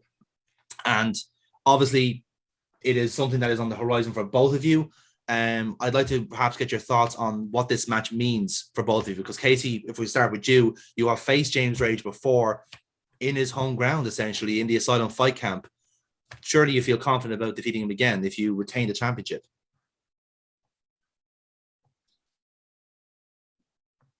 You know what? I've come to realize something here on this one. Confidence is great and all when you're going into a match, but everyday factors are going to kind of intervene. Did you know what? Realistically, I can't ever be too sure who I'm going up against. Granted, I've beaten Violet before, but there's new factors involved. I'm not facing the same Violet that I've faced before. I won't be facing the same James that I faced before. But I will say, Violet deserved her rematch, and had someone not gotten involved last time, she would have won that match against James. And I think even he knows it. So she really deserved the number 1 contendership on this one. However, I don't think anyone will disagree with me when I say that James Rage should have been a contender long before I came around. And the fact that I'm the one that gives it to him, well, I mean, it just goes to show how really up his own whole decker really was. Well, like I said, that's a remarkable lead to yourself, Casey. But Violet, obviously, will end the point on you. You've had several matches with James Rage before, and all of them so far have ended in no contests or draws of some description. Does a potential proverbial season finale match between yourself and James Rage for the title perhaps entice you to settle this score, to finally find a winner between you two? Because as Casey made the point, it was looking very strong for you the last time you were facing James Rage. Is this now a chance to finally show that you can beat James Rage? That title is the pinnacle of what this company is supposed to be. So you're going to have to be the best. You're going to have to put yourself up against people who say that they're the best. So you're going to have to challenge yourself against people like James Rage, who could absolutely annihilate you one day, but then I could do the same the next. So that's what the company is all about. It's all about the competition. And when you have that title, you've got that bullseye on your back. And if you don't have that title and you're not gunning for it, what are you doing here? Very fair point. Very fair point. Ladies, thank you very much for your time tonight, and hopefully all goes well at Red Alert with this phenomenal main event that we have lined up. Casey Colt versus Violet Storm, the rematch for the future World Championship. And I think we both agree, may the best woman win. Indeed it will. So guys, that was lovely stuff on that. So Casey, unfortunately, you are grayed out in terms of audience. Roll your dice, Kira. Yeah, so this is for Violet Storm to get some momentum for her match. So I'm going to negate your -1 and give you another +1. So it's a +1 roll altogether. And you get some momentum for your main event. So lovely stuff there. Great. So just 2 matches left to go then in that case. So first up is Casey Colt and Josh Delaney. So let's get straight into that. So this goes right after the promo and we get the entrance from there. Ladies and gentlemen, this next contest is scheduled for one fall. Introducing to the ring first, weighing in at 207 pounds, from Brixton, London. He is a member of the Young Blood and future tag team champion, Joshua Delaney. Well, folks, you've just heard the thoughts there of both Wildstorm and Casey Cole. Joshua Delaney here now hoping to play as a bit of a spoil sport here now in this match as he goes up against the defending future world champion in a couple of moments' time. Some very intriguing comments from both sides there, quite amicable, if I have to say, just going from my own impressions there, but just goes to show you the respect. Drag out his entrance. Drag out his entrance. I need to do something very quickly. Okay, fair enough. I'll stall for time. I want to stretch for time. So, and like I said, the comments of both competitors there, very intriguing indeed. And we'll just take this time to remind you of that match card. The future world championship defending by Casey Cole, the number one contender, Violet Storm. Again, that caveat is that the winner will face James Rage at our season finale and downfall. And speaking of James Rage, he is going to be taking place in a last man standing match against Wayne Kyle, Casey Cole's current manager. It's promising to be a hellacious match. And speaking of hellacious matches, let's not forget the Inferno match between Cutter and Kyle Decker. Certainly a state of concern earlier expressed by various people here on the roster and backstage that anything could happen in this match. It could very well be the case. And least we forget the other championship defended on Red Alert is the Fatal 4-Way TLC match where the Young Bloods, who Joshua Delaney is a member of, will be going up against the Glasgow Smiles, the team of Alan Moore and Connor Locke. The team now christened as Golden Beans in Cyrus Golden Beans Morocco and Ratman and Bobbin. You don't want to miss those matches. And just hearing in my headset here that we do understand that Jimmy Morris will also be competing on that show. We're not sure exactly what stage yet, but I just heard that in my ear here by our producer. But let's go back to ringside here now for this match between Joshua Delaney, future world champion. Thank you. That was fucking impressive. There you go. Got this play-by-play pinned down. So, I'm just used to having like an old like man shouting in my head to going, put the fucking paper over, you son of a bitch. Sorry. It's gotten to a point where it's gotten to a point where I don't like taking the painkillers now on camera because I don't want to. I'm just take drugs and make everything feel better. So now I'm just like, I actually just don't want people to just think, oh, she just pops pills.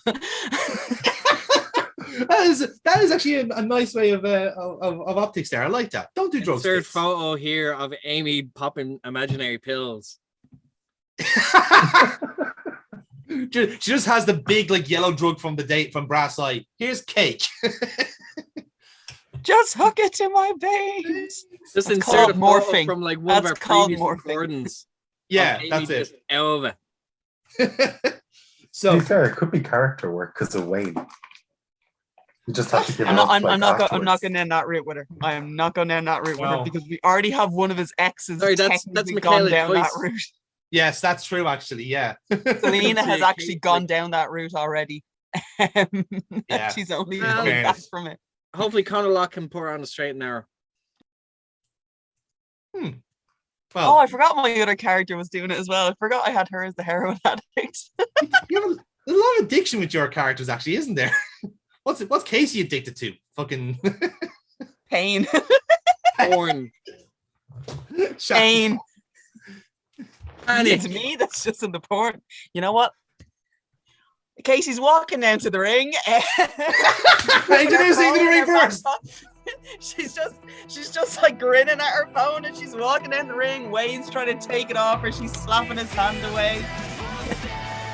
So yeah, so there'll be no way this the match. He's a better man than you'll ever be.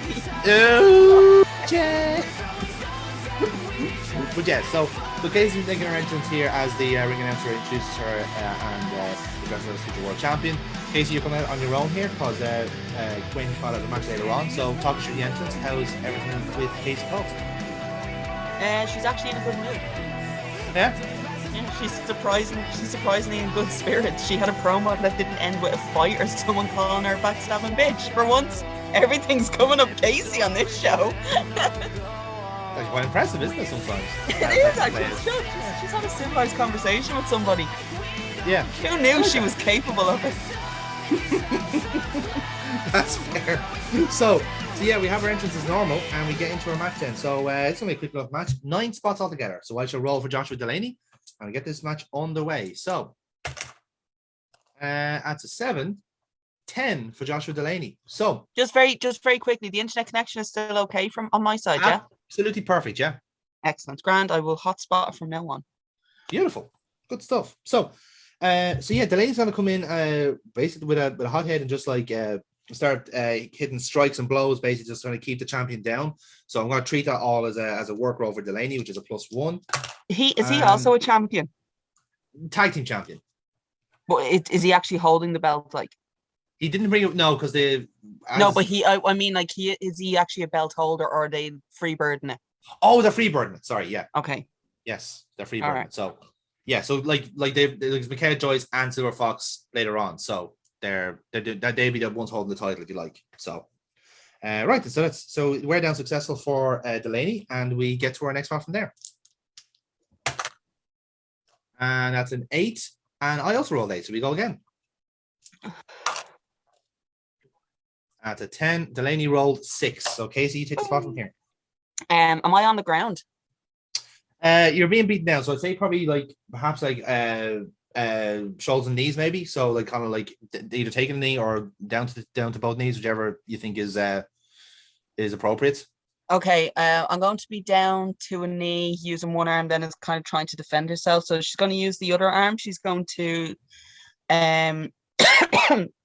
she's just going to basically pull the legs from under him on this one, like as if pulling the rug, to get him down on his back. And then she's going to go on the attack there with kind of her own punches to kind of get him down on the ground. Before she's going to get up and go for a stomp. Stomp. Okay, so all of that really is a real roll. So I'll treat it as a +2 real roll. And that is successful. You get your momentum out of it. And we go to our next spot from there. Oh, shite. 6. Well, actually, I roll 6 as well. So we go again. Where are my good roll cells going? 7!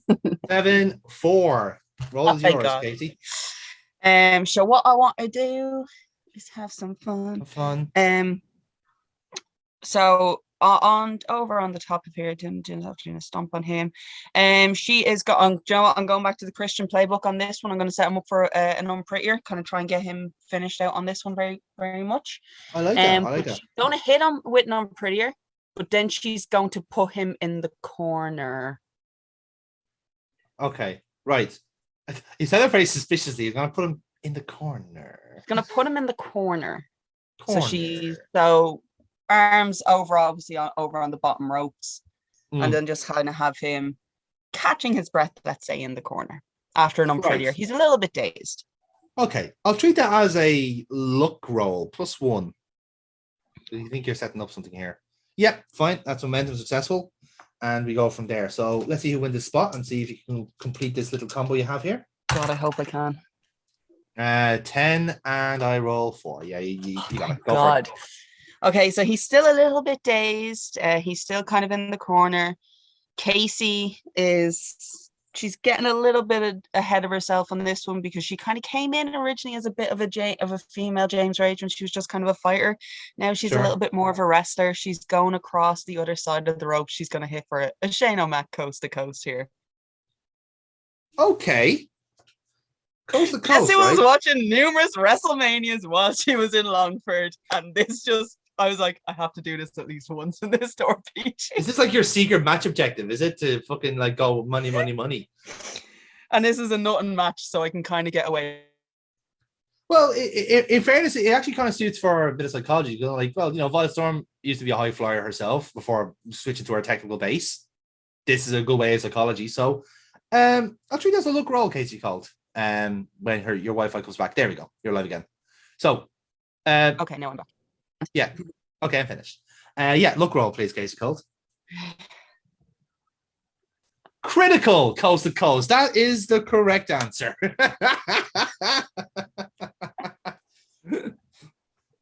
Nicely done. Nicely done. So we'll get the replays of it. We'll get the slow-mo of it and how it like those fucking cowboy boots hit them on the fucking money. So nicely done there. And we get to our next spot from there. Lovely stuff. It's an 11 again. 11 beats my 9, so you're still in control here. So what I'm going to do is I'm going to drag him into the core or into the middle of the ring. And I'm going to lock in with Matt Chicken Wing. Chicken Wing. So this is you're going for a finish. Do you want to devote some momentum to the cause? How much momentum have I got? You have 4 momentum. Well, actually, sorry, 5, because I gave you some momentum for the promo. So 5 momentum. Yeah, fuck it. Right, so +5 roll. Can you kick it out of touch? 7. Right, so I have to roll a critical to Ant to reply. Well, 1-6 is good, but the other one was not. So he will take a tap out from there shortly after the chicken wing. So, ladies and gentlemen, your winner by submission, the future world champion, Casey Cole.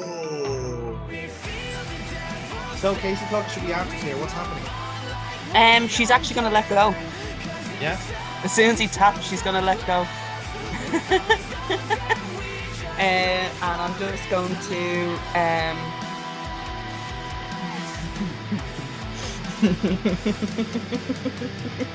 have some very strange feelings about chicken wings, apparently.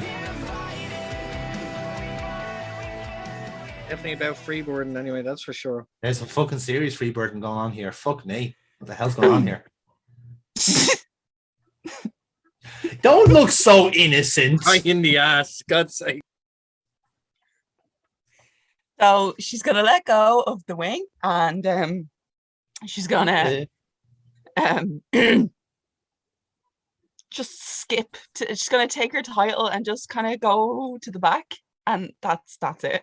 She's just gonna go to the back. She's gonna go to the back. Any other details you can give me there now? If I'm getting any little nuances you want to throw in there, little hat tips or acknowledgements, just go to the back, yeah?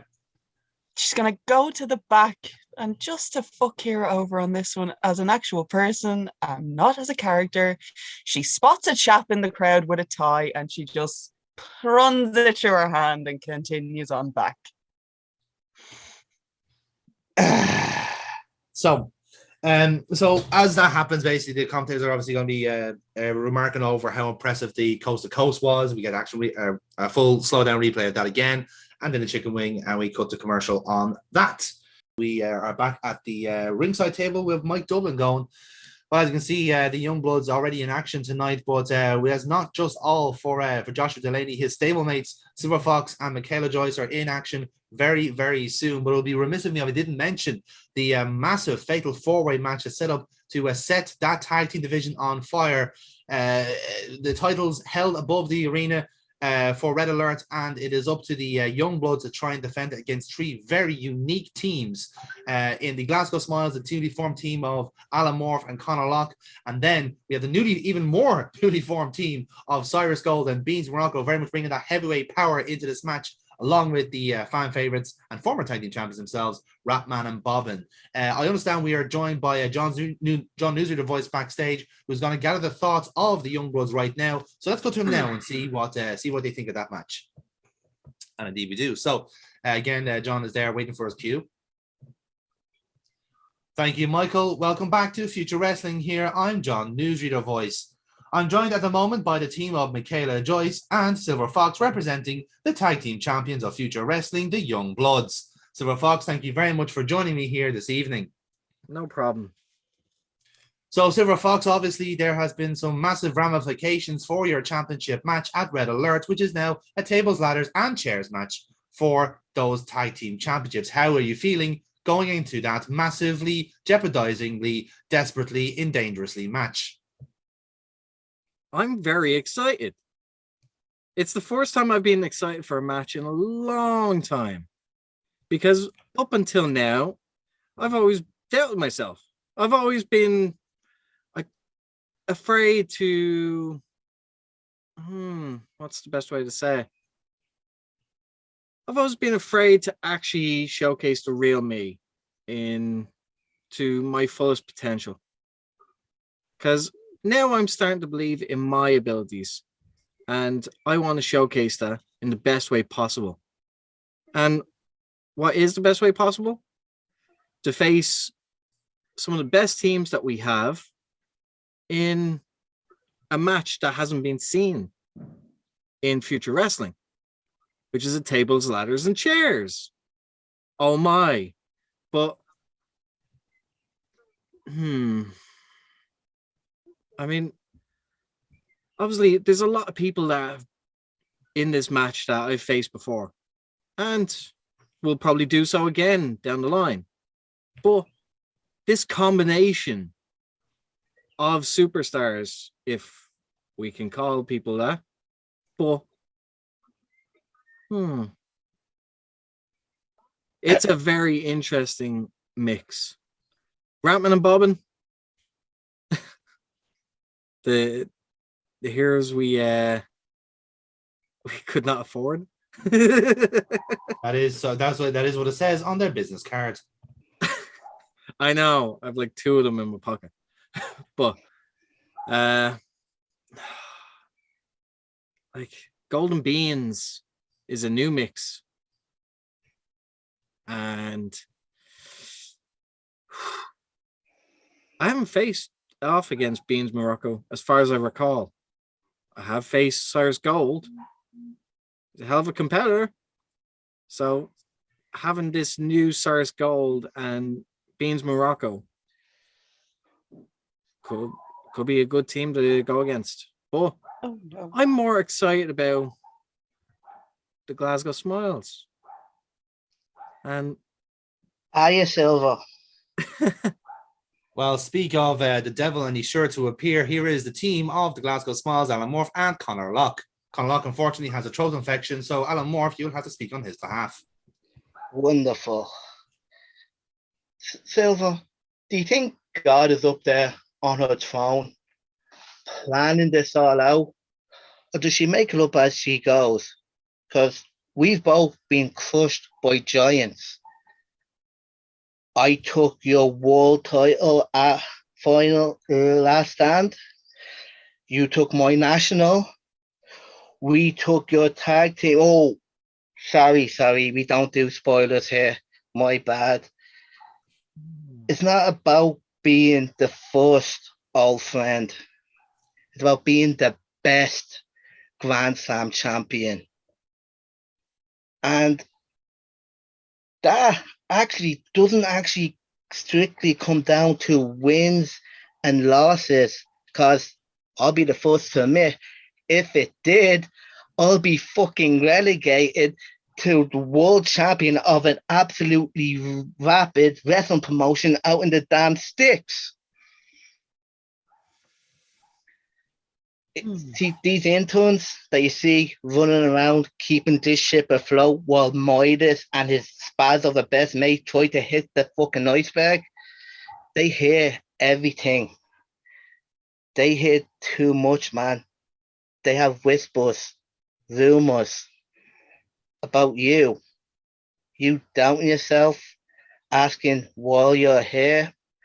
And to be fair, that's not my concern. What is my concern is you bring your best. It better be Alan, what the fuck's he doing now, Morph? And Connor, we don't talk about his other side. No, Locke. Defeating the Youngbloods and the rest of the B+ players. It better not be about Silver Fox spoiling down and defeating himself yet again. Just some food for thought for you there, champ. And as we step out frame, we slap the tag belts and leave. Well, some very incendiary remarks there from your the person that you main evented last stand of season 1 with, Mr. Alan Morph, who, of course, as we remember, took that championship away from you to end that season. Silver Fox, you must be a cavalcade of emotions here as we speak. You know, he's got a point. He's got a point. And yes, I have doubted myself. I kept questioning, why am I here? But I try to come back better. I do. And I think over the last few weeks, I've started to show that. And come Red Alert, don't worry, Alan. I'll be at my best. And Yeah, fucking better. oh, I will. And don't think you're going to be getting that Grand Slam very easily. I'll go down swinging if I have to. But I'll be at my best. Let's hope you are. Indeed, it promises to be a fantastic match and a fantastic night. But of course, you two are now in tag team competition now. So let's get back to ringside for this climactic tag team match. Back to you in the studio, Michael. And we're out. And indeed we are. So the music is now going to hit of Alan Morph and Conor Locke because they are out first. Ladies and gentlemen, this next contest is scheduled for one fall and it is a tag team match. Introducing to the ring first, weighing in at 510 pounds, the team of Alan Morph and Conor Locke, the Glasgow Smiles. So with Dave, rather Conor Locke having a serious total effect, he can't call it spots here. So Dave, KC, whatever you want to call yourselves, talk us through your entrance there. What's going on here? I can't tell you two apart. You're both fucking insane. So Locke comes out first as always, both wearing kilts. I opens his legs, I crawl out underneath it. He drops the fish hook down, pulls me up by the throat, by the smile. I get up, walk down to the ring, roll in, and take the corner and just wait for our opponents. Indeed you will, and again the contenders going. Well, you heard what the powerful words there of Alan Morph just before this match. He is certainly trying to get into the minds of Silver Fox, as he is a master of mind games as it is. But yeah, I do understand. You can certainly see from even from his body language, this means a lot to Alan Morph because he is on the verge of being a Grand Slam champion. He won the Future World Championship at the end of season 1. He was the first ever national champion here at season 2, and now the final jewel in that crown is the tag team championships. And ironically, the pan holding him is the current Grand Slam champion. An interesting dynamic going into this very chaotic match. So with that, then we get the theme of the Youngbloods and the ring introduction, and their opponents.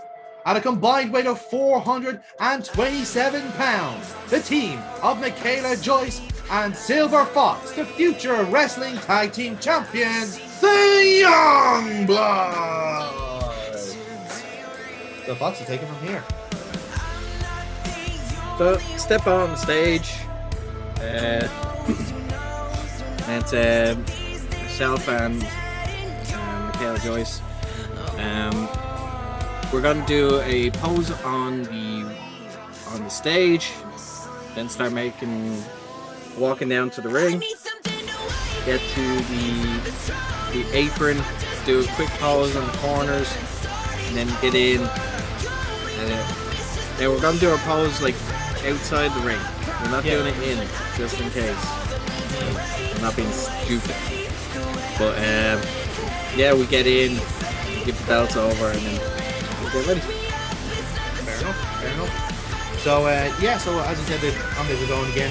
Well, like I said, that is the intriguing team here of Silver Fox, Michaela Joyce, and Joshua Delaney, who have very much been in control of the tag team division for quite some time now. And you have to say they have ruled those championship with a great aplomb, with a great pride as well, it has to be said. But they have not faced a challenge quite as intriguing as what happens in next week on Red Alert. They're high flyers. Their youthful energy will help them out here, but there's a lot of chaos, a lot of anarchy, and a lot of people we're not even mentioning tonight will certainly be in that match.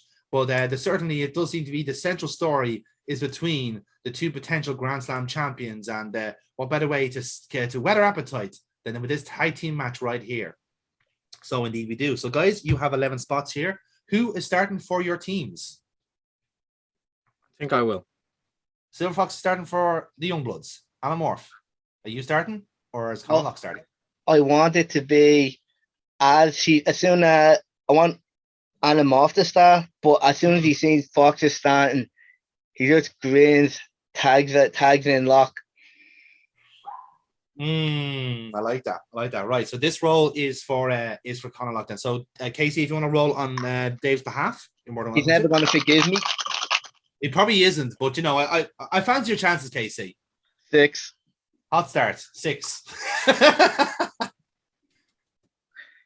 That's much better, an 11. So Fox, you take the control of this match. So you're in the ring with Conor Lock. What do you want to do first? So for the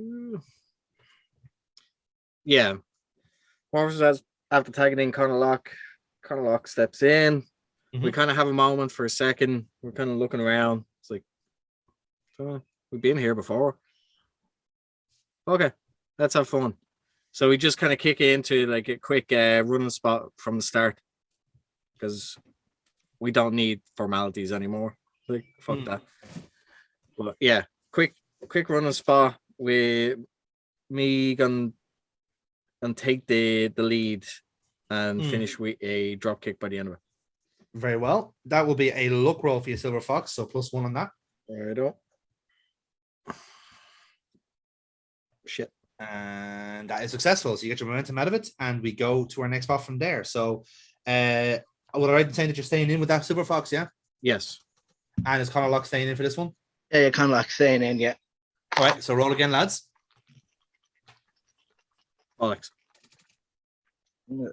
7.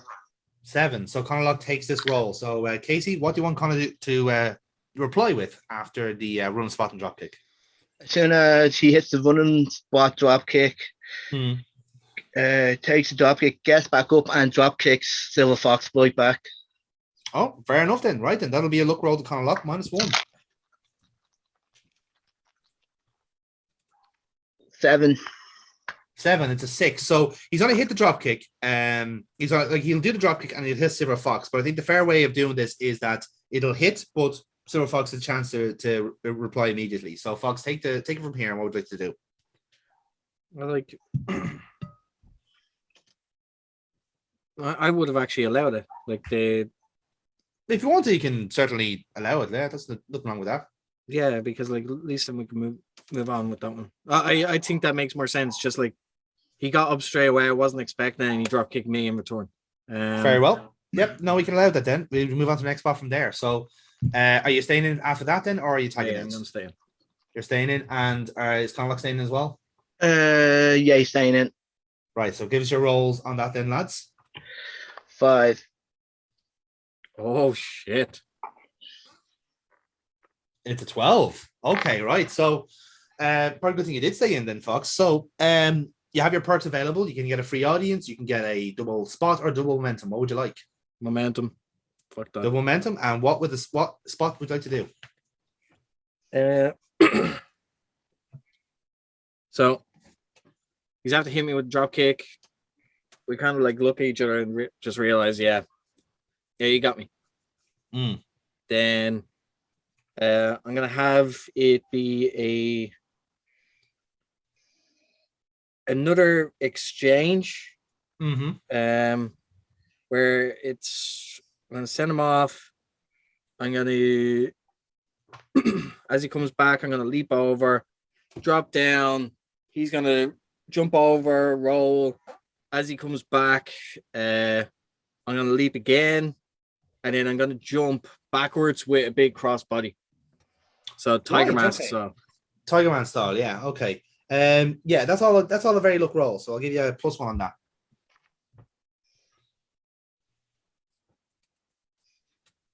Fucking hell. And that is successful. So you get your double momentum out of that, and we move on to our next spot. So again, same again, lads. Any tag outs here at this point, or are you staying in? No, because I was gonna go for a pin after. You're gonna go for a pin. So it's a 7 to answer, Casey, if you want to give us a cursory roll there. 10. 10, you kick out of that. So lovely stuff there. So yeah, any tag outs from there, lads, or are you staying in? No. Staying. Staying in. Is Conor Lock staying in? After the kick I rolled in, I tag in. Right, okay. So now Alan Morph is in. So give us your rolls, lads. We have Silver Fox versus Alan Morph in the ring. 6. 9, 6. So Foxy takes this roll. So I see the tag happen, but I'm not wasting any time. Before he's had a chance to get his second foot in, I'm already jumping at him because he's still in the corner. But I'm gonna try and give him a big monkey flip out of the corner. I'm not giving him a chance to actually get going. Fair enough. +1 work roll, Silver Fox.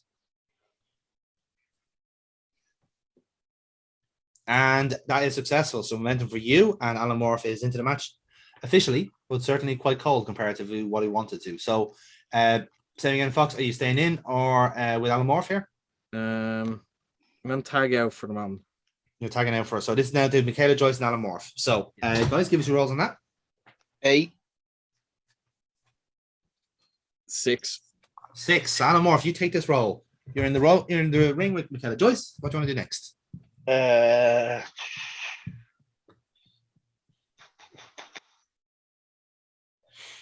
want to. Something I've never done. I want to go for a press. I want us to lock up. Yeah. I want to hold the back knee into our corner. I know you just shove across the ring. You're gonna go for like a toss, essentially. Well, not toss. It's just a kind of a shove, like Hulk and Rock at WrestleMania X8. Oh, you want to go for that then? Yeah. All right, fair enough. That will be a power roll on a Morph, which is a straight roll, as you boosted that stat earlier a few weeks ago. It's not +1 because you have a +1 on every other stat, but power you were -2, so you've done -1 and now 0. So you boost that twice, yeah. 8. 8. That is successful. So that does happen, and she rolls back to her corner if you like, if you want to do it that way. So you get the momentum out of it. Alan Morph, are you staying in after that, or are you? I'm staying in. And what I read the same, Michaela Joyce is staying in from that as well. Yeah, she's staying in. Excellent. So give us your next rolls from there, lads. 6. 8. So Michaela Joyce gets a chance to reply. So after being pushed back from the grapple, where do you want to go from there? Push back from the grapple. Takes a second.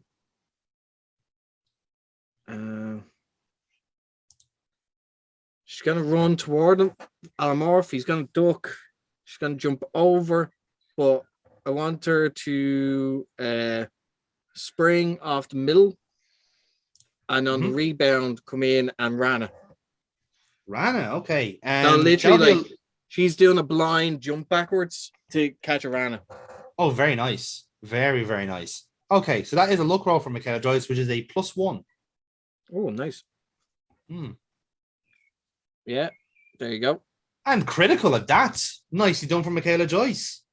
Very nice indeed. So good stuff on that one. And we get to our next spot. So is anyone tagging out from here, or are we keeping with our same players here?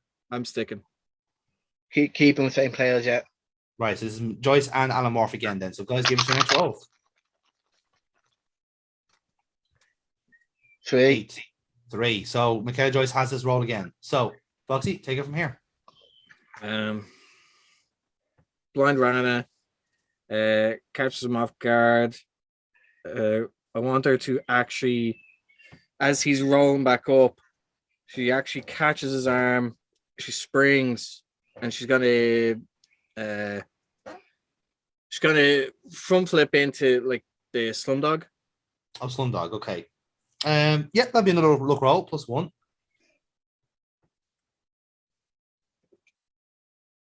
Oh, good roll as well. So more momentum from Michaela Joyce as you get to our next spot from here. So again, any tag outs here from this point? Yeah, I tag in Locke. So Locke's going in here. So it's going to be Locke versus Michaela Joyce, Foxy, or is Foxy getting in on the action here? How many spots we got left? We have 4 spots left. Fox is coming in. Right. So this is down to Fox and Locke then. So give us your rolls, lads. Let's see what happens here. 7. 6 and 7. So Conor Locke takes this spot then. So everyone's getting a fresh tag here. So what happens next after the double tag in?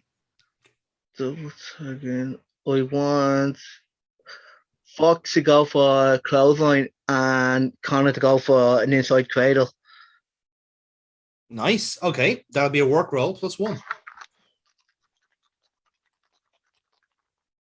Yeah. 5. It's a 5 with the 6 makes it a so the +1 gets it to be essentially a pin. And Foxy, you to get if you give us a roll there, we'll see if that works out. Yep. And you're home and hole. So it's like 1 and kick out just after 2. So inside cradle was successful, but yeah, Foxy kicked out fairly quickly. So guys, give us your next rolls from there. Are we staying in with Fox and Lock? Yep. Very well. 5. And 7. So Foxy takes this one then. So he's after catching my line and going into inside cradle.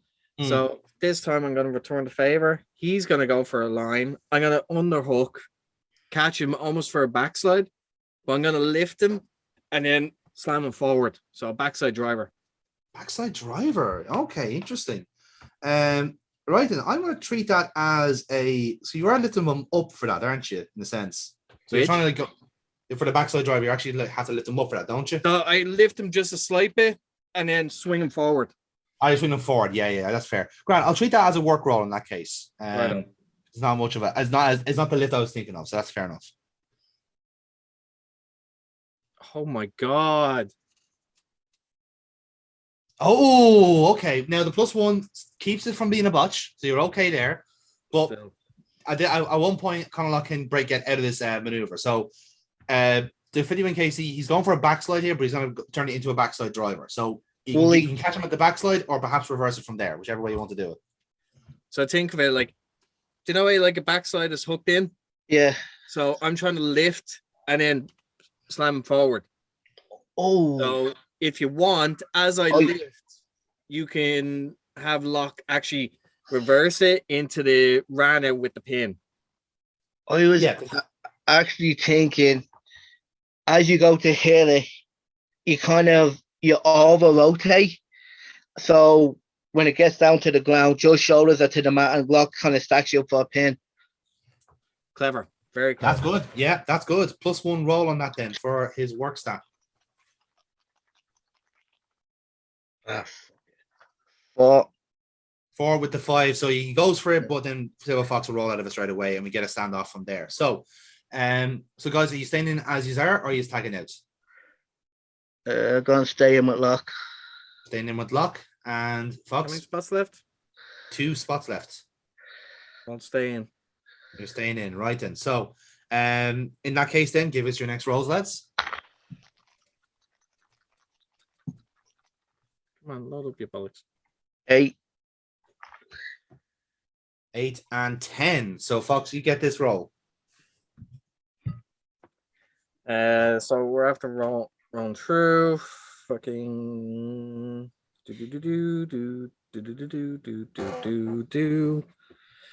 roll through, feet up.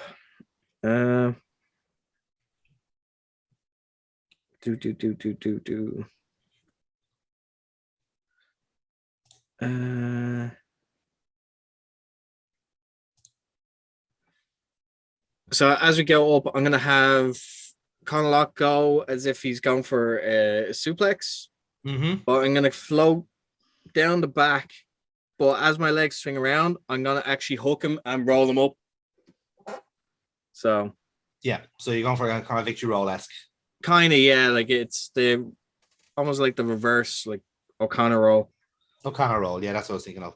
Grant, that'll be a work roll, Silver Fox, +1. I know. Jesus Christ. 4. Okay, so that's unsuccessful. You're going to go for your Conor roll, but Conor Lock can block this. So again, this roll can go to Conor Lock or Alan Morph, whichever suits you best, Casey, because neither of you have burned your tags yet. So you still have a chance to reverse this. So what did Still Fox go for there? I was trying to reverse a suplex into a reverse O'Connor roll. Okay. I kind of want, as Lock dropped down, Morph kind of stepped in and goes for a super kick, kind of like the same one you hit Midas with. And you kind of back You kind of back then into a schoolboy form block. Okay, right. I will take just a super kick for now for Alan Morph. There's a +1 roll for you, Alan Morph, for a super kick. It's a luck roll. 6. 6. The +1 gets you across the line, so you get the momentum out of it, and move on to our penultimate spot from there. So I think it's only fair. So you super kicked Silver Fox here, right? So that brings Conor Lock into play. So what we can do is we can have Michaela Joyce burn her tag then as well, seeing that Alan Morph burned his. So let's say, for argument's sake, that the two unlegal men in this case, Michaela Joyce and Alan Morph, they have a role to themselves, and we can leave the finish then to Silver Fox and Conor Lock, or we can switch it depending on what ideas you have. So if you want to do that way, yeah, we can make it fair. So if you want to give you some rolls and see who wins from there.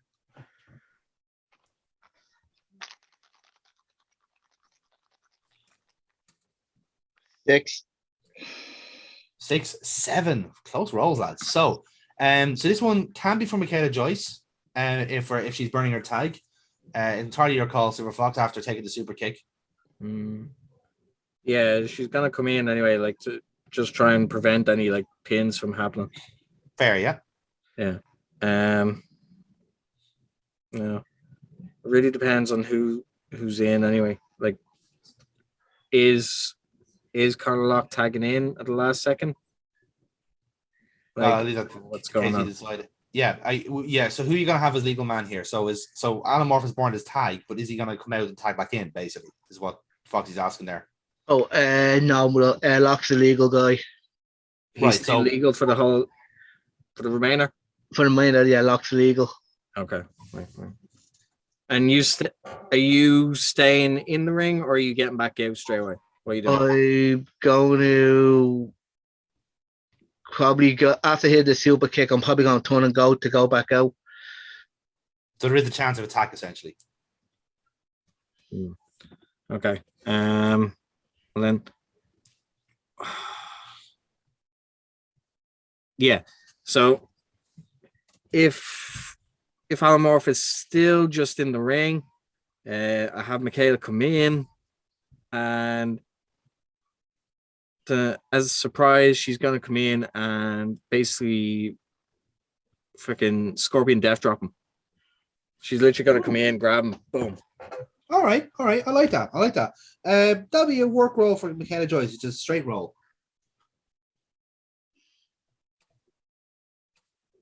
7. That is just about enough. On that. So we get to a finish from there. So Alan Morph is in death drop by Michaela Joyce. Michaela Joyce, then both are being told to get the fuck out of the ring, and we are left with Silver Fox and Conor Lock as the legal men. So the Youngbloods are in the ascendancy. So I'll ask for your finish first, Foxy. What do you want to do here between yourself and Michaela Joyce?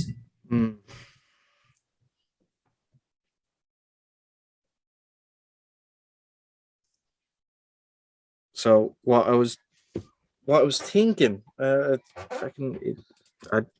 won't work now, but like what I was thinking was like have Michaela hit Alan Morph. That bumps him but keeps him in the ring. As he feeds back up, I'm back up.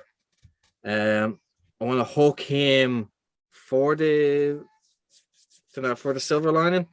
And try to hit him with. Then for the finish, actually have Conor Lock back up. Go. I'm gonna try and hit him with the blood tie, but he can roll down and hit me with a Highland spike. So, see, I'm trying to think for story for thing. Yeah, I see what you mean. So, because like I want Fox to kind of like put a little bit of emphasis on the fact that like Morph still has to beat me. Like not Conor Lock, it's Morph that has to do it if he wants to do it. If he wants to win. Fair, yeah, fair. So, all right, so we can work with that for your side then. For Alan Morph then, so obviously Morph has been death dropped by Michaela Joyce, it kind of falls to Conor Lock here to try and win the match or play Alan Morph back into it. What would you like to do? Michaela's still up, isn't she? She's up, but they'll be both getting kind of like pushed out of the ring at this stage. But they can be as far as beforehand. I kind of want the ref then to be kind of busy with Michaela, like kind of like what you doing in the ring. As he's doing that, I hit Fox with the Fiat Panda into his what's his called? Is it a spike or the spike? The looming tower is what you're thinking of. Oh, the looming tower. Yeah. Which one's which again? Like which looming one tower is the raised cutter that goes straight down. Yeah. Okay, yeah, cool. I hit the Fiat Panda into the lumen, and then like off from the Fiat Panda, Lock hits the lumen tower. Fair enough. Okay, so let's talk momentum then.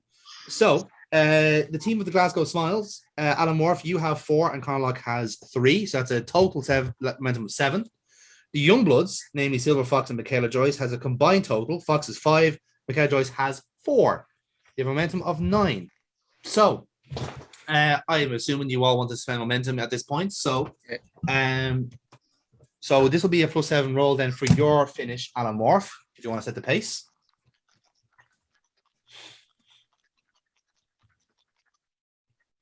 6. So it's a 13 to beat, Silver Fox. And yours is a +9 roll.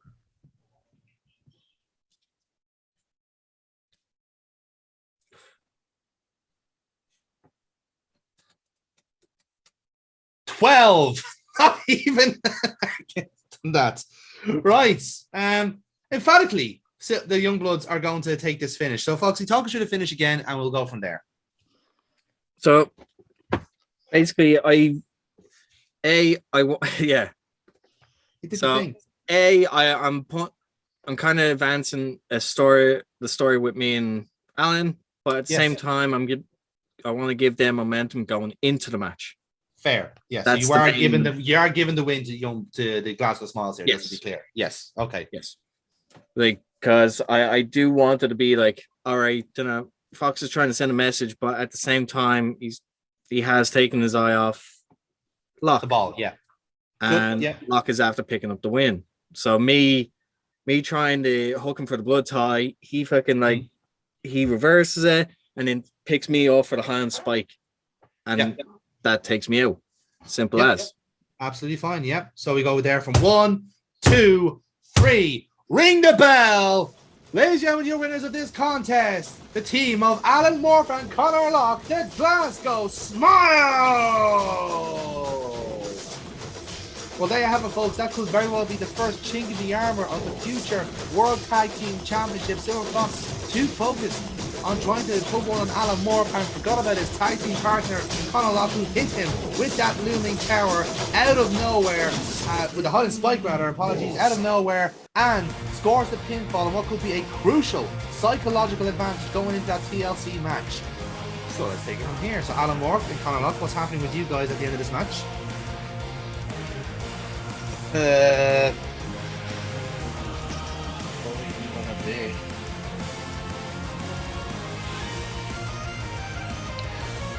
I think for Morph, winning ugly is still winning. So as they got the 3, I kind of me and Lock kind of outside in against the barricade. Lock kind of gives the fish hawk. I'm like, we just single for the tag team, the belts. Yep, fair enough. So with that then, we leave it then to Silver Fox in the ring, who's obviously getting consoled by Michaela Joyce in the center of the ring. So Fox, talk us through here. What's going on? So obviously, like I was still on my back. Michaela Joyce comes over to check on me, like she's kind of like helping me, but I end up as I sit up, I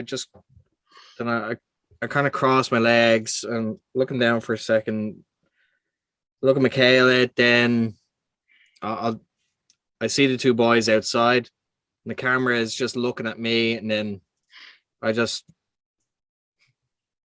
It's a smile on my face.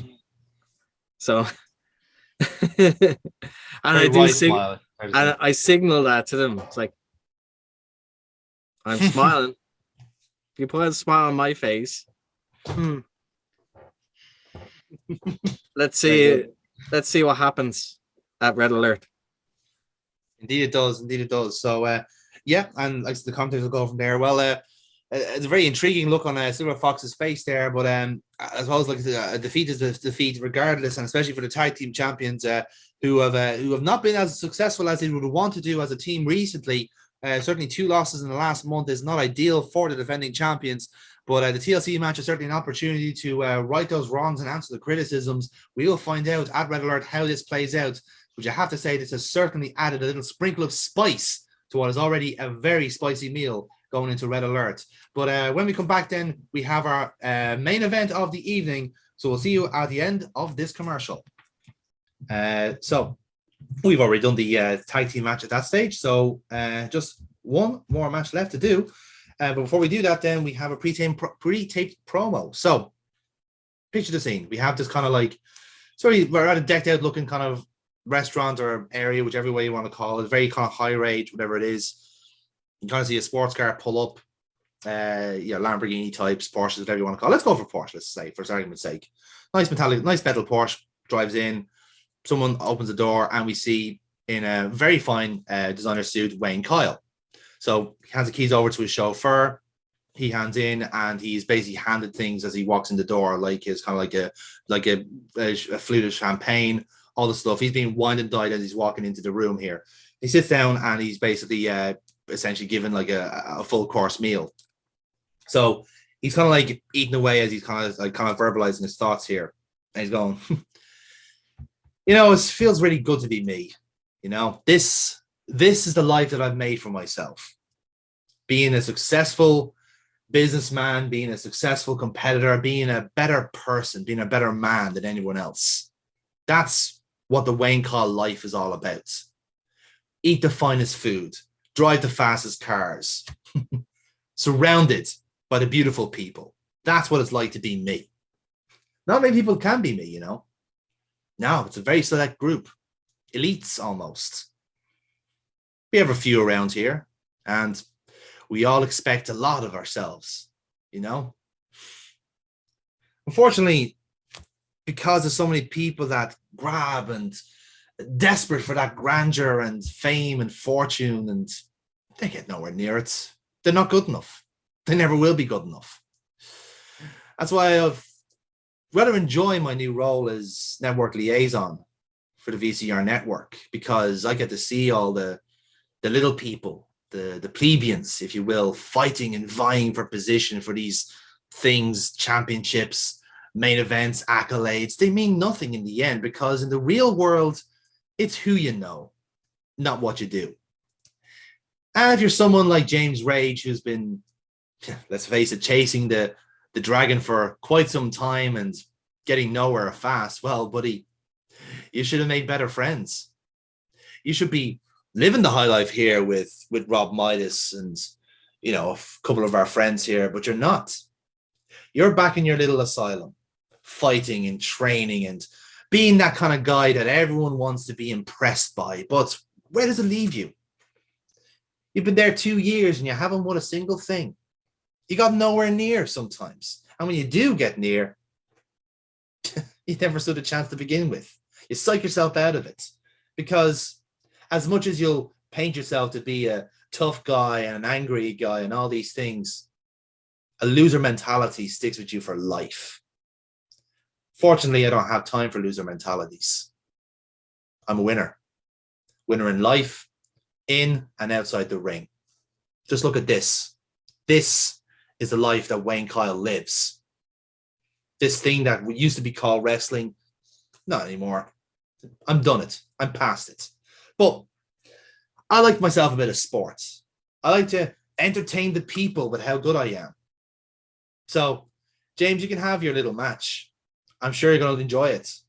I'm sure you're going to enjoy beating me to a pulp, even though it ultimately doesn't matter, because you're still going to screw it up eventually.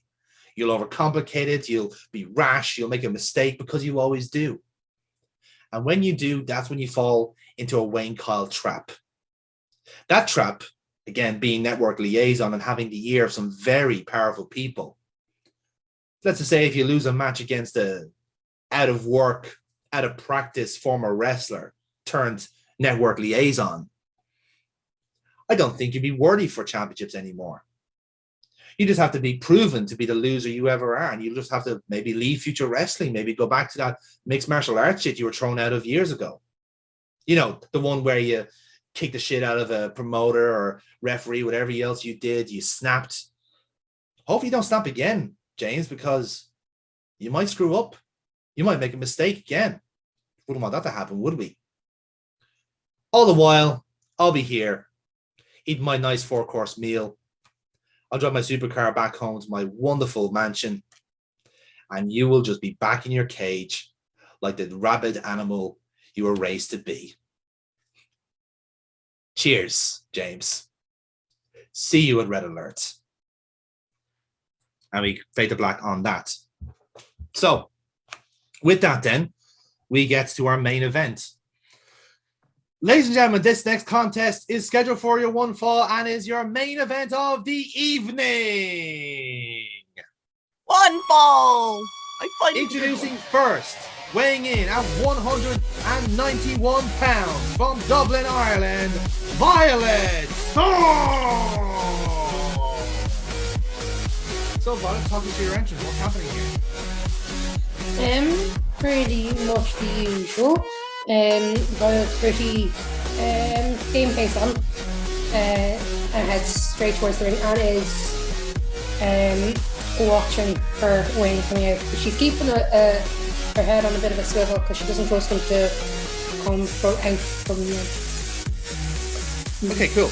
And then the commentators go, well, you can understand Violet Storm's wariness there because we saw that segment there by Wayne Kyle, obviously addressed to James Ray. He's not even addressing Violet Storm here. This is his return match to wrestling. You'd think he'd make a bigger case of it, but obviously James Rage is in his sights here, and should be interesting to see how this match plays out. For Violet Storm, this is a good chance to put a pin, an emphasis, if you will, on what has been a meteoric rise back to the championship hunt. And for Casey Colt, who no doubt is watching backstage intently, this should make for some very interesting watching. And we go from there. So we get the lights go out from there, and we move on from that with Wayne's Call's music. And her opponent, hailing from Pittsburgh, Pennsylvania, weighing in at 237 pounds, he is a network liaison to the VCR network, Wayne Kyle! So Wayne Kyle kind of comes out in I suppose we should call it ring gear. It's kind of like an adapted white shirt and slacks black slacks to go with, wrestling boots. Very kind of like I would say plain as such, but it's certainly high quality gear. He comes out with a rose in his teeth, which has been his kind of signature for the last couple of years. And as he's doing, he's taking a petal off each single time, just kind of doing it, kind of eye contact with Violet Storm as he's doing it, and then a big kind of dirty smirk as he tears off the last petal and rips off the rest of the flower. So he's staring down Violet Storm. He's doing if we're on dimensions wise, he's about 6'4", and again 231 pounds. So there is a size disparity between the two. So he just literally gets face to face with Violet Storm and goes from there basically, and they square off in the middle of the ring. So there we have it then, and this is our main event of the evening for the go home show. So I'm going to roll for Wayne Kyle to let you know of his stats. He has a 0 look, he has a +1 power, +1 reel, and a -2 work. So those are his stats for this and for the pay-per-view and wherever else we end up getting booked for. So this is a match. Depending on, in fairness. In fairness, yeah. So we'll see how it goes. So you can see the wheels turning already in Jamie's head. There's not going to be anything left of them. I have so many uses for a rose stem all of a sudden. As soon as you said that though as well, it was just like, oh, this fella's such a twat. Yeah. Like he's such a fucking twat. And my camera is completely gone now at this point as well. So Amy's so angry at the Wayne Call character, it just broke her phone. I was like, in my head, I'm thinking maybe if That's I not just what change broke it her off phone. the wife, like off the Android, it might actually work that way. But then again, I don't want to risk it because I don't want to miss the match. Fair, yeah. Okay, Oh, God. so I'll roll for Wayne, and Kira, you'll obviously roll for yourself. So let's get this match on the way.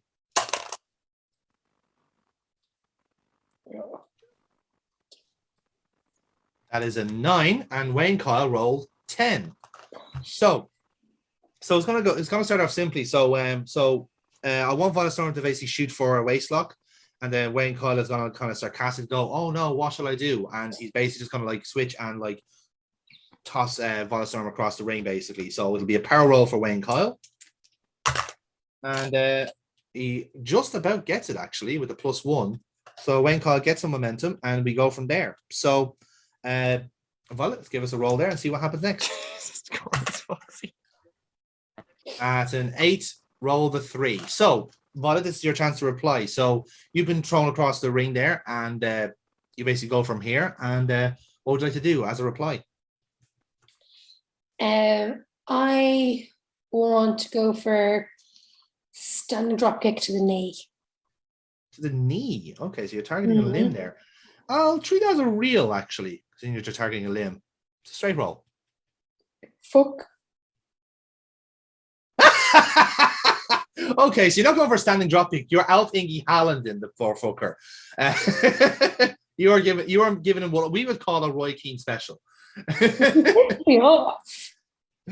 I mean, fucking yeah. In fairness, so yeah, you'll give him a knee trembler essentially, and the knee buckles underneath him, and he's obviously selling it from there. So he, like, the referee's checking on me, waves him away and goes, "No, fuck you, I'm fine," whatever it is. So he's getting defensive about it, and he's kind of nursing it in the corner basically, and we take the next spot from there basically. But the commentator's going, "Well, if that is not a reason not to piss off Violet Storm, then that should give you fair warning. That is a vicious the tag to the knee there. And if Wayne Kyle missed professional wrestling in this time, you might want to reconsider now, because Violet Storm is one very scorned competitor right now." So let's give it the next roll and see what happens next. That's a 6. Wayne Kyle rolls 7. So I want Violet Storm to then come in with a basically head of steam, essentially trying to like target the knee again. So I wanted to get a couple of 1 or 2 kicks out to the knee. Wayne's obviously going to get the referee involved and say, get her away from me, essentially. And with that kind of distraction, he's basically just going to go for a poke in the eye to Violet Storm. So probably just like straight in like that. So that's a heel move, a +2 to do that, to spend his momentum, and that is successful. So he spends the momentum to poke Violet Storm in the eye, and we go from there. Oh yeah, just like I can't even take him seriously. He's such a heel, I know. Oh gosh. So we go for the next roll from there. And that's a 9, beats my 6. So poking the eye, but Wayne is obviously going to be selling the knee here in the corner. So a bit of a standoff as such, both people selling. How do you want to take advantage?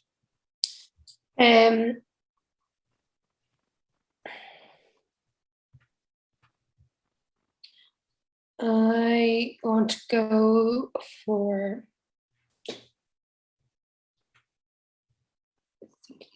think. Let's go for the drop toe into the figure 4. All right, I like that. That's a work roll, Violet Storm, +2.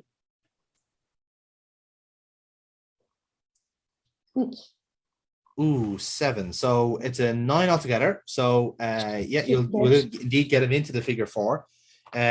So if you're going for submission there, I shall roll to do. So he matches the 7. Damage his knee more. Oh, you're going for where? Okay, that's fine. Well, look, you can keep him in for some time, basically, and he'll use his basically height and power to grab the rope eventually. So I roll the 7 there to match it. So that kind of checks out. So again, the knee is being focused on as James Rage sits with an Earl Grey backstage going, knee, kill. Target has been painted. Yes. A tree kill. This is like, Oh, happy little trees. I like happy little knees. Happy little knees. Murder, death, kill. MDK. He's still a twat. Still a twat. So, let's give her a next roll then in that case. And that's a 9. Beats by 5. So, Kira, you're still in control of the match. So before he feeds back up again, go for a double stomp to the chest. Double stomp to the chest. You haven't, in fairness. Look roll, -1. That's why I haven't done it in a while. That's why you haven't done it in a while, but still a good move. Yeah. Yes, successful. So you do get the double stomp to the chest, and we move on to our next spot from there. So let's see what happens next. Oh. Yeah. A 5, Wayne rolls 7. So what I'd like you to do here, I'd like you to, because you did the double stomp, I'd like you to tease going for the Gale Force Moonsault, because again, it's a move you haven't done in a while. But what I'd like to do, so you're going for the Moonsault, you're teasing it. I want Wayne to basically recover in time and basically kind of get you in there with a kidney shot and get you into a Tree of Woe. At which point he's going to basically go for some body shots basically in the Tree of Woe, and eventually the referee will tell him to back off. So if you real roll for Wayne, call on that, because you all know how serious the Tree of Woe is. So he kind of gets it. So he's getting a few body shots out, but you're not taking necessarily damage. So you might get one shot in, and essentially it's enough for the referee to give you the separation. So you'll get out of the Tree of Woe after this spot here. So it works out quite well in that sense. So let's give it a next roll and see what happens next. At a 6, Wayne rolls 8. So again, he's kind of demonstrating with the referee about the separation. So Volstorm is back in the corner now at this stage. So again, he wants to kind of use his power game here. So what he's going to do is he's going to go for a big delayed suplex, and he's going to be kind of like going at this stage, going like, "Is this your number one contender? Is this it?" And he's like kind of holding you in the suplex like that, just like whatever, and then drops you down with that. Then so power roll. Let's see if you can make it work. And he does. So he gets the delayed standing suplex from there, and he hot dogs to suit. So we move on to our next spot from there and see what happens next. And that's an 11-4. So you win this next spot. So what I'd like to do, actually, just to add a little bit of spice to this, because I know you want this is going to get some heat. So after he's doing the delayed suplex, he goes, "Do you know what? I'll go for a pin," and he puts a foot on the chest basically to go, "Come on, 1, 2," and you kick out, take the spot from there. Okay. So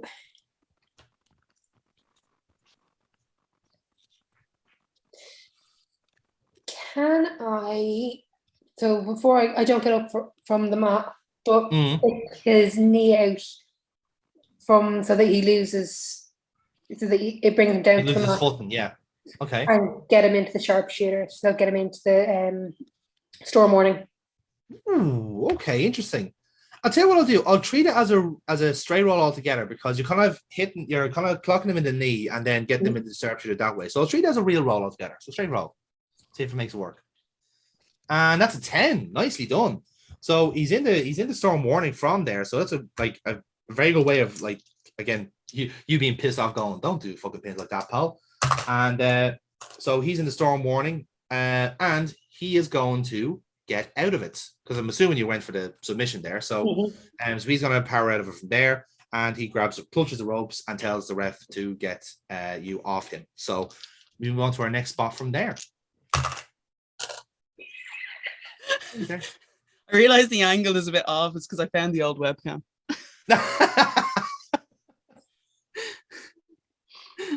Amy's taking this call to new and interesting places. So I rolled a 5. Here, have it yourself. 8. At an 8. Okay, so Wayne's have to get now the escaping from the storm warning. What do you want to do next? Okay. How many have we got left? We have 3 spots left. Okay. As he's pulling himself up from the ropes, I want to go for the lung blower. Lung blower. Okay. I'll treat that as a luck roll. -1. And that's successful. You hit him with the lung blower. Very nice. Very nice indeed.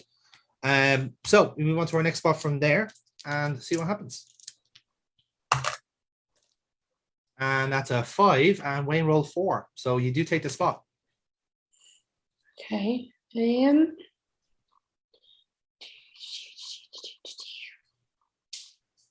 Trying to think now. So you've hit him with the lung blower. So I say he's probably recovering from that, probably Yeah. perhaps getting back up to his feet from that. But obviously still recovering from the knee injury that he's sustaining as well. So he's taking a good bit of damage here. Yeah, I'm just kind of focusing in on that knee.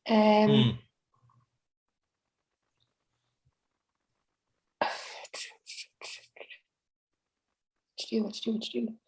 And I'm going blank. Sorry. Yeah.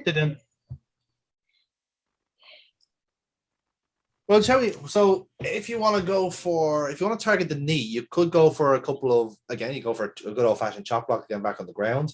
Shin breaker could do the trick as well if you're able to lift him up. What position is he in? He's getting back to his feet after a lung blower. Why not try and go for an STFU then if he's going for if he's knees? Violet's quick. She's quicker than him. He's got ring rust. That's true. That's very, very true. Yeah, so go for an STFU. All right then, that's a work roll then for the STF. Oh, that's not gonna work. Well, it does. It gets you across the line, but with the roll, he should be able to get out of that fairly quickly. And he matches the 7. So what he's gonna do is he's gonna go seriously, is this the best you can do? So he's there even clutching knee and going, is this the best you can do? Submission specialist, is this the best you can do? I'm still in this goddamn match. He's giving you a lip now at this stage. So obviously this is annoying Violet Storm to no end. It's going oh yeah, oh bitch, whatever. So we're into our penultimate spot here. So let's see what happens next. At a 9, Wayne also rolled 9. So we go again. At a 7, Wayne rolled 10. So what's happening? So the idea here is that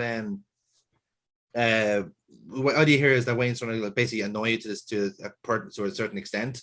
So he wants you basically to kind of start stomping the knee, but again the referee's going to cause some separation. So in that time he's going to get up to his feet, and he's basically going to go for a discus elbow. Which was his former finish. So he's on for discus elbow, and he goes from there, essentially. And let's see what happens with that. It's a real roll, +1. And it's actually damn near critical at that. So he hits Violet Storm with the discus elbow, and obviously I got the adulation from the crowds, and he's going to go his finish from there. So Wayne Coyle, I think from this point, after hitting the discus elbow, he's going to try and pick Violet Storm up basically for basically a jackknife powerbomb. He's going to go for a simple up and yeet and straight across the ring, basically, is the way he's going to do it. And that's basically what he wants to do. Violet Storm, how do you want to win this match? You're after annoying me now. So if he's picking me up for jackknife, that's by kind of my shoulders, isn't it? Yeah, exactly. Yeah.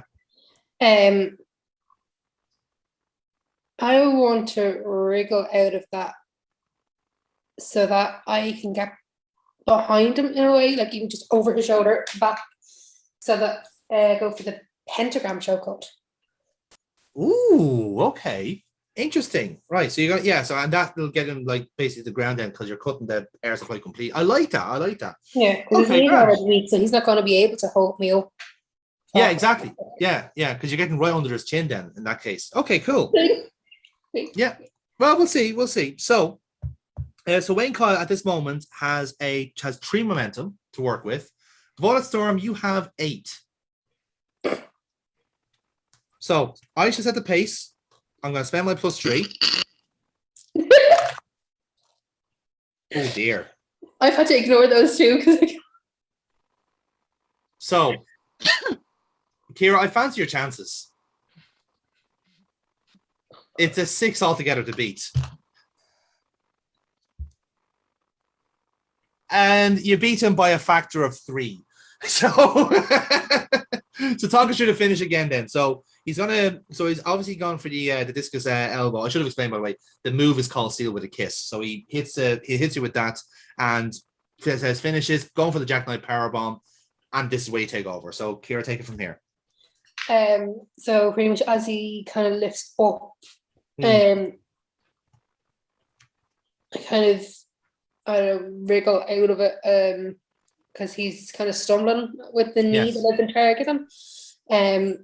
So get behind and just lock in the pentagram choke and reef back into it.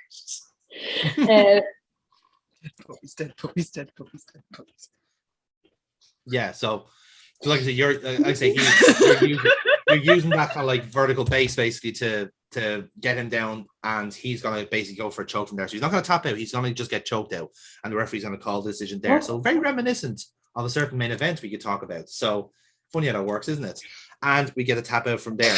Ladies and gentlemen, your winner of this contest, Violet Storm. So, here, is there any athletes to talk about here? What's happening? Violet just stands back up and looks down at Wayne and goes, "Is that it?" I walk out. Very nice indeed. And I think for that extra little spice, then as you're walking up the ramp, and the commentators are discussing about how you kind of caught him good with the chokehold essentially, and Wayne is still kind of getting looked at in the ring by officials, and we shall see kind of like a mirror of what happened last week, where there was a kind of a face-off between yourself and Casey Cole, and again it's all looking fairly amicable, like kind of a nod of of impressive nod, let's say, to Casey Cole. And Amy, if you want to take it from here, if you can stop looking at fuck, I get Pearl Harbor. What exactly is Violet? Is she's walking up the ramp basically, and you're meeting her on the stage. I'm going to smile and kind of laugh a little and just shrug my shoulders as I continue to walk down to Wayne and just give him a what the fuck? Like, really? You couldn't even beat Violet? Like, no, there's no sympathy whatsoever on it. I'm relishing this moment that Wayne is still a loser. That much is evidence. The hair. I'm not going to Pearl Harbor her. I am not legit not going to Pearl Harbor her. You've done it way many times. I did send you something really adorable though. Okay. So with that, then the commentators are going, well, obviously Casey Cole not too impressed at all at Wayne Cole's performance. Has been talking about a big game as of late, but unfortunately has come up short here against the number one contender. And if the intended purpose was to weaken Violet Storm going to that match, it has not worked. Violet Storm looks still as fresh as ever going into that main event for Red Alert. But folks, we are out of time for tonight, and fair to say we have a lot to discuss when it comes to Red Alert. You do not want to miss it next week. Our next live special, TLC's Inferno matches, last man standing match. And after all this, the main event for the future World Championship. One of these two women will be leaving with the World Championship once and for all. The score will be settled. But for now, ladies and gentlemen, thank you very much for joining us here on Future Wrestling. We'll see you next week when Future Wrestling goes on Red Alert.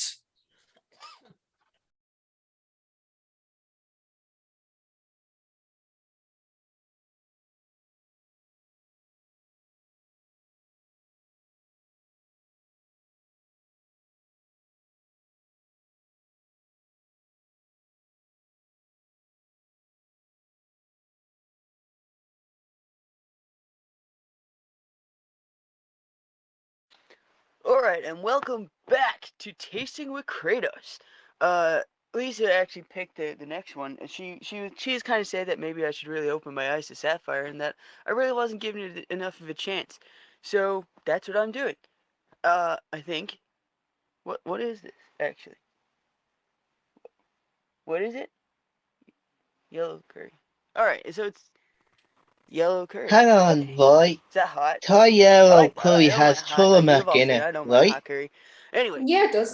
yeah, Why? so I'm gonna give it a try here now. Doesn't and Kratos let's, hate yeah, looking Tomek forward to this. like Jimmy Morris, world champion, vomiting level of hate? Oh my god. Yeah. Didn't he Oh my complain to God, Chance no, about it without realizing it was in that's not- all of their meals? Oh my god, what the hell is that? Yeah. Oh my god, Reese, you said That this was a is fun Sapphire. first week here. That's not Sapphire. Ooh. That's Here we go. oh god. I suppose that Oh, God. explains the title of the video. That's And the Tuber. views. That's Tuber. Oh god. And he's gotten sick. Oh god. Okay. Chris, have some rice. Have some rice. That might help get rid of the taste here. No, Don't don't eat get the it rice. You don't Yeah, like coriander either. Okay. Is that Lise Did you put in the some on- background there? It tastes soapy. Trying not to Why does it laugh. taste soapy? Did you? Yep. Also Did I trying not watch to get this into right? Did I shots. Is that coriander? Even on the other side of the Oh, world, please, Selena and I Kratos can't, spinning I small can't. to people's faces. Oh my god, and this is Aw, live. that's nice. We're doing this You should live. comment that. They'd love to see it. And break my cover as a Swedish footballer's fan account. Don't broke what's not fixed, Idiot. Miss I Storm. told you not to do it live. Fair point, You're a Lucas fucking bitch. Blumquist. Anyway, Oh, what crap, movie do we that's not want gonna get me tonight? another strike, is it? Well, All right, you know what? we've We'll be done back, rom-com, okay? I'm musical, technical difficulties. silent movie, rom-com in again, like 15 minutes. Jumanji I 2, need to get this crap out of him. maybe something I need to go. Taker, old school, Like Western? Cactus Jack, bang bang. I like that idea. Alright. Let's see what this thing has. You do that, I'll go get the popcorn. All butter, no turmeric, okay? Roger that. What do you like the sound of more? The Stranger and the Sheriff, Death Canyon, or All the Marbles? Hard veto on all the Marvels. Fair. Death Canyon sounds a bit too generic for me. The Stranger and the Sheriff it is then. Alright, ready whenever you are. Be right back. Master Sprint always said you can't rush good popcorn.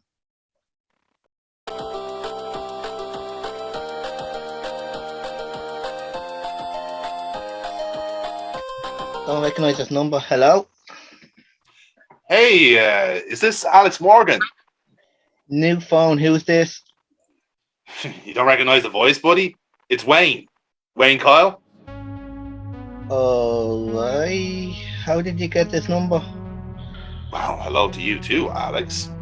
You might recall I'm network liaison now, so I've got access to everyone's files here. Good for you. Is there a reason for this? I'm about to watch a movie with... Sure.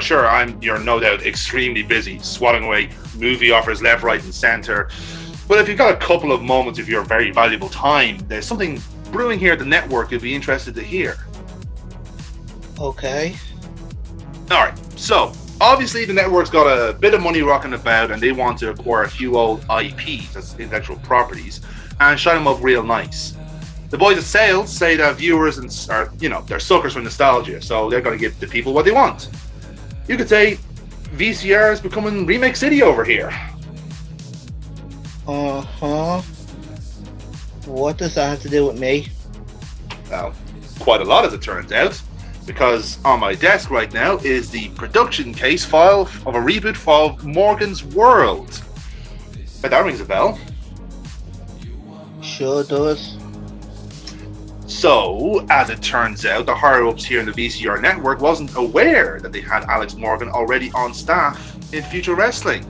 So when I told them this was the case, they were delighted and they're now fast-tracking a pilot of the reboot. And they want you to reprise the main role. Not interested. Buddy, it doesn't matter if you're interested or not. People are getting hired from this filming, sets are being built. It's happening whether you like it or hate it. That doesn't mean I have to do it. Go use CGI, re-add DH, Gary Coleman, get someone else to play my part. You need to work on your listening here, Morgan. The network wants nostalgia, and let's face it, you're more of a draw as a middle-aged you than you are as a mass animal of the week. Let's just talk facts here, okay? Says who? The network? The merch guy? Decker? Says anyone with a fucking working brain, dude. If you want to waste your time being a clown, that's your problem. But you're on network time here. And it's my job to keep the network and my executive friends happy. If they want you to jump, I tell you how high. Does that make sense to you, pal? And what if I refuse? You can't. The network gave you extended leave for no adequately explained reason last year, thanks to the previous boss not writing out a Y on his form here. No doubt because he was too busy looking for some male companionship on a nightly basis. So the way I see it, you always won. You still can't make me do it. No one can. I can do what I want, buddy. I've got complete power. So sit down, shut up, and do as you're fucking told. Anyway, write this shit down because this is important. Production of the pilot starts next week, Tuesday to be precise, which obviously clashes with the Future Wrestling recording schedule. But the network wants you to prioritize the Morgan's World reboot over wrestling from now on. So effectively, your last match is tomorrow night. You got all that? Whatever. Good luck to you thinking I'll show up. I have all your details here, pal. You can't get out of this one even if you try and go into hiding. Anyway, that's all I have to say to you. Get yourself back in character.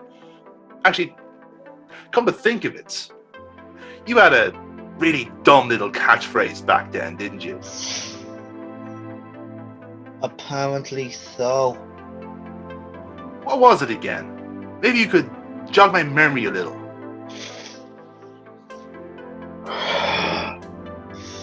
See you soon, so.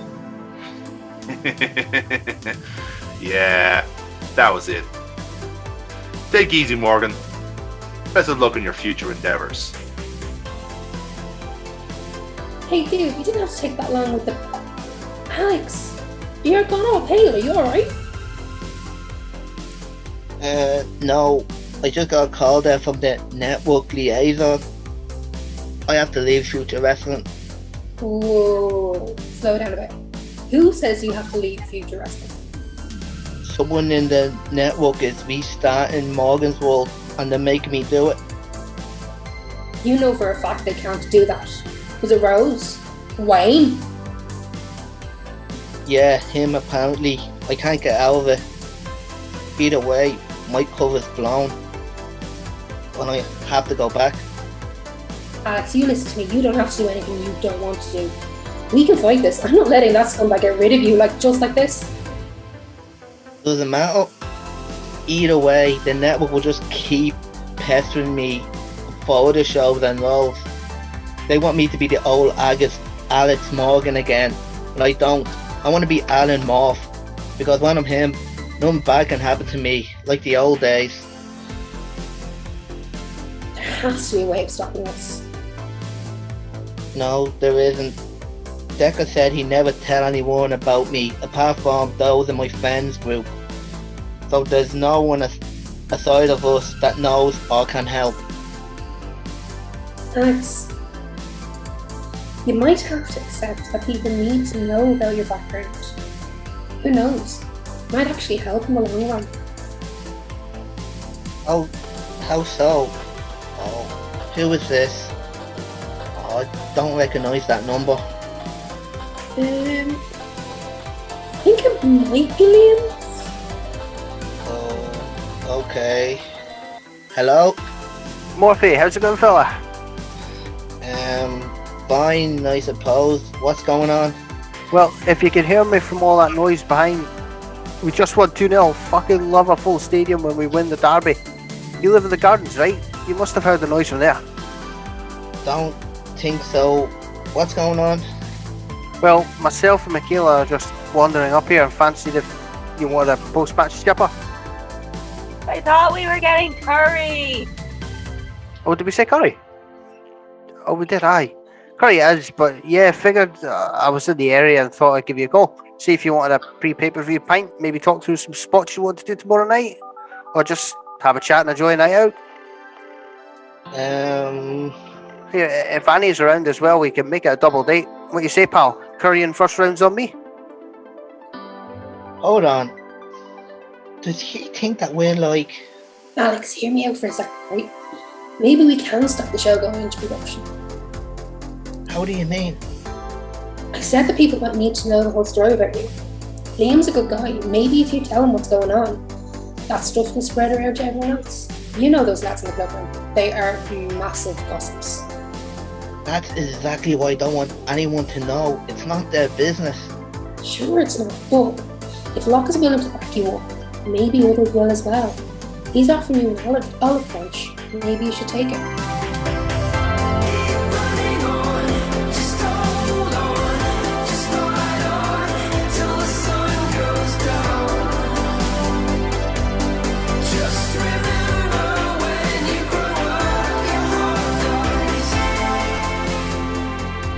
We?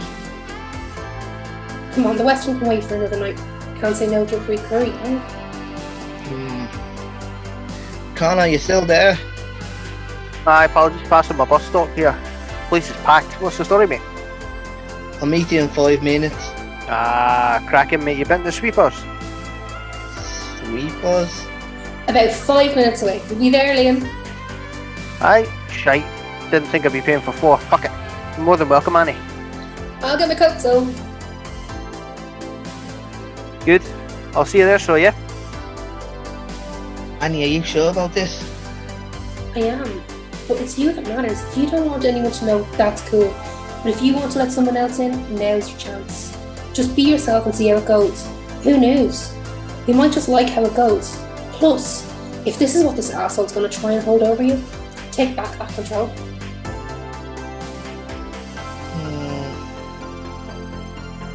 Liam, see you soon, so.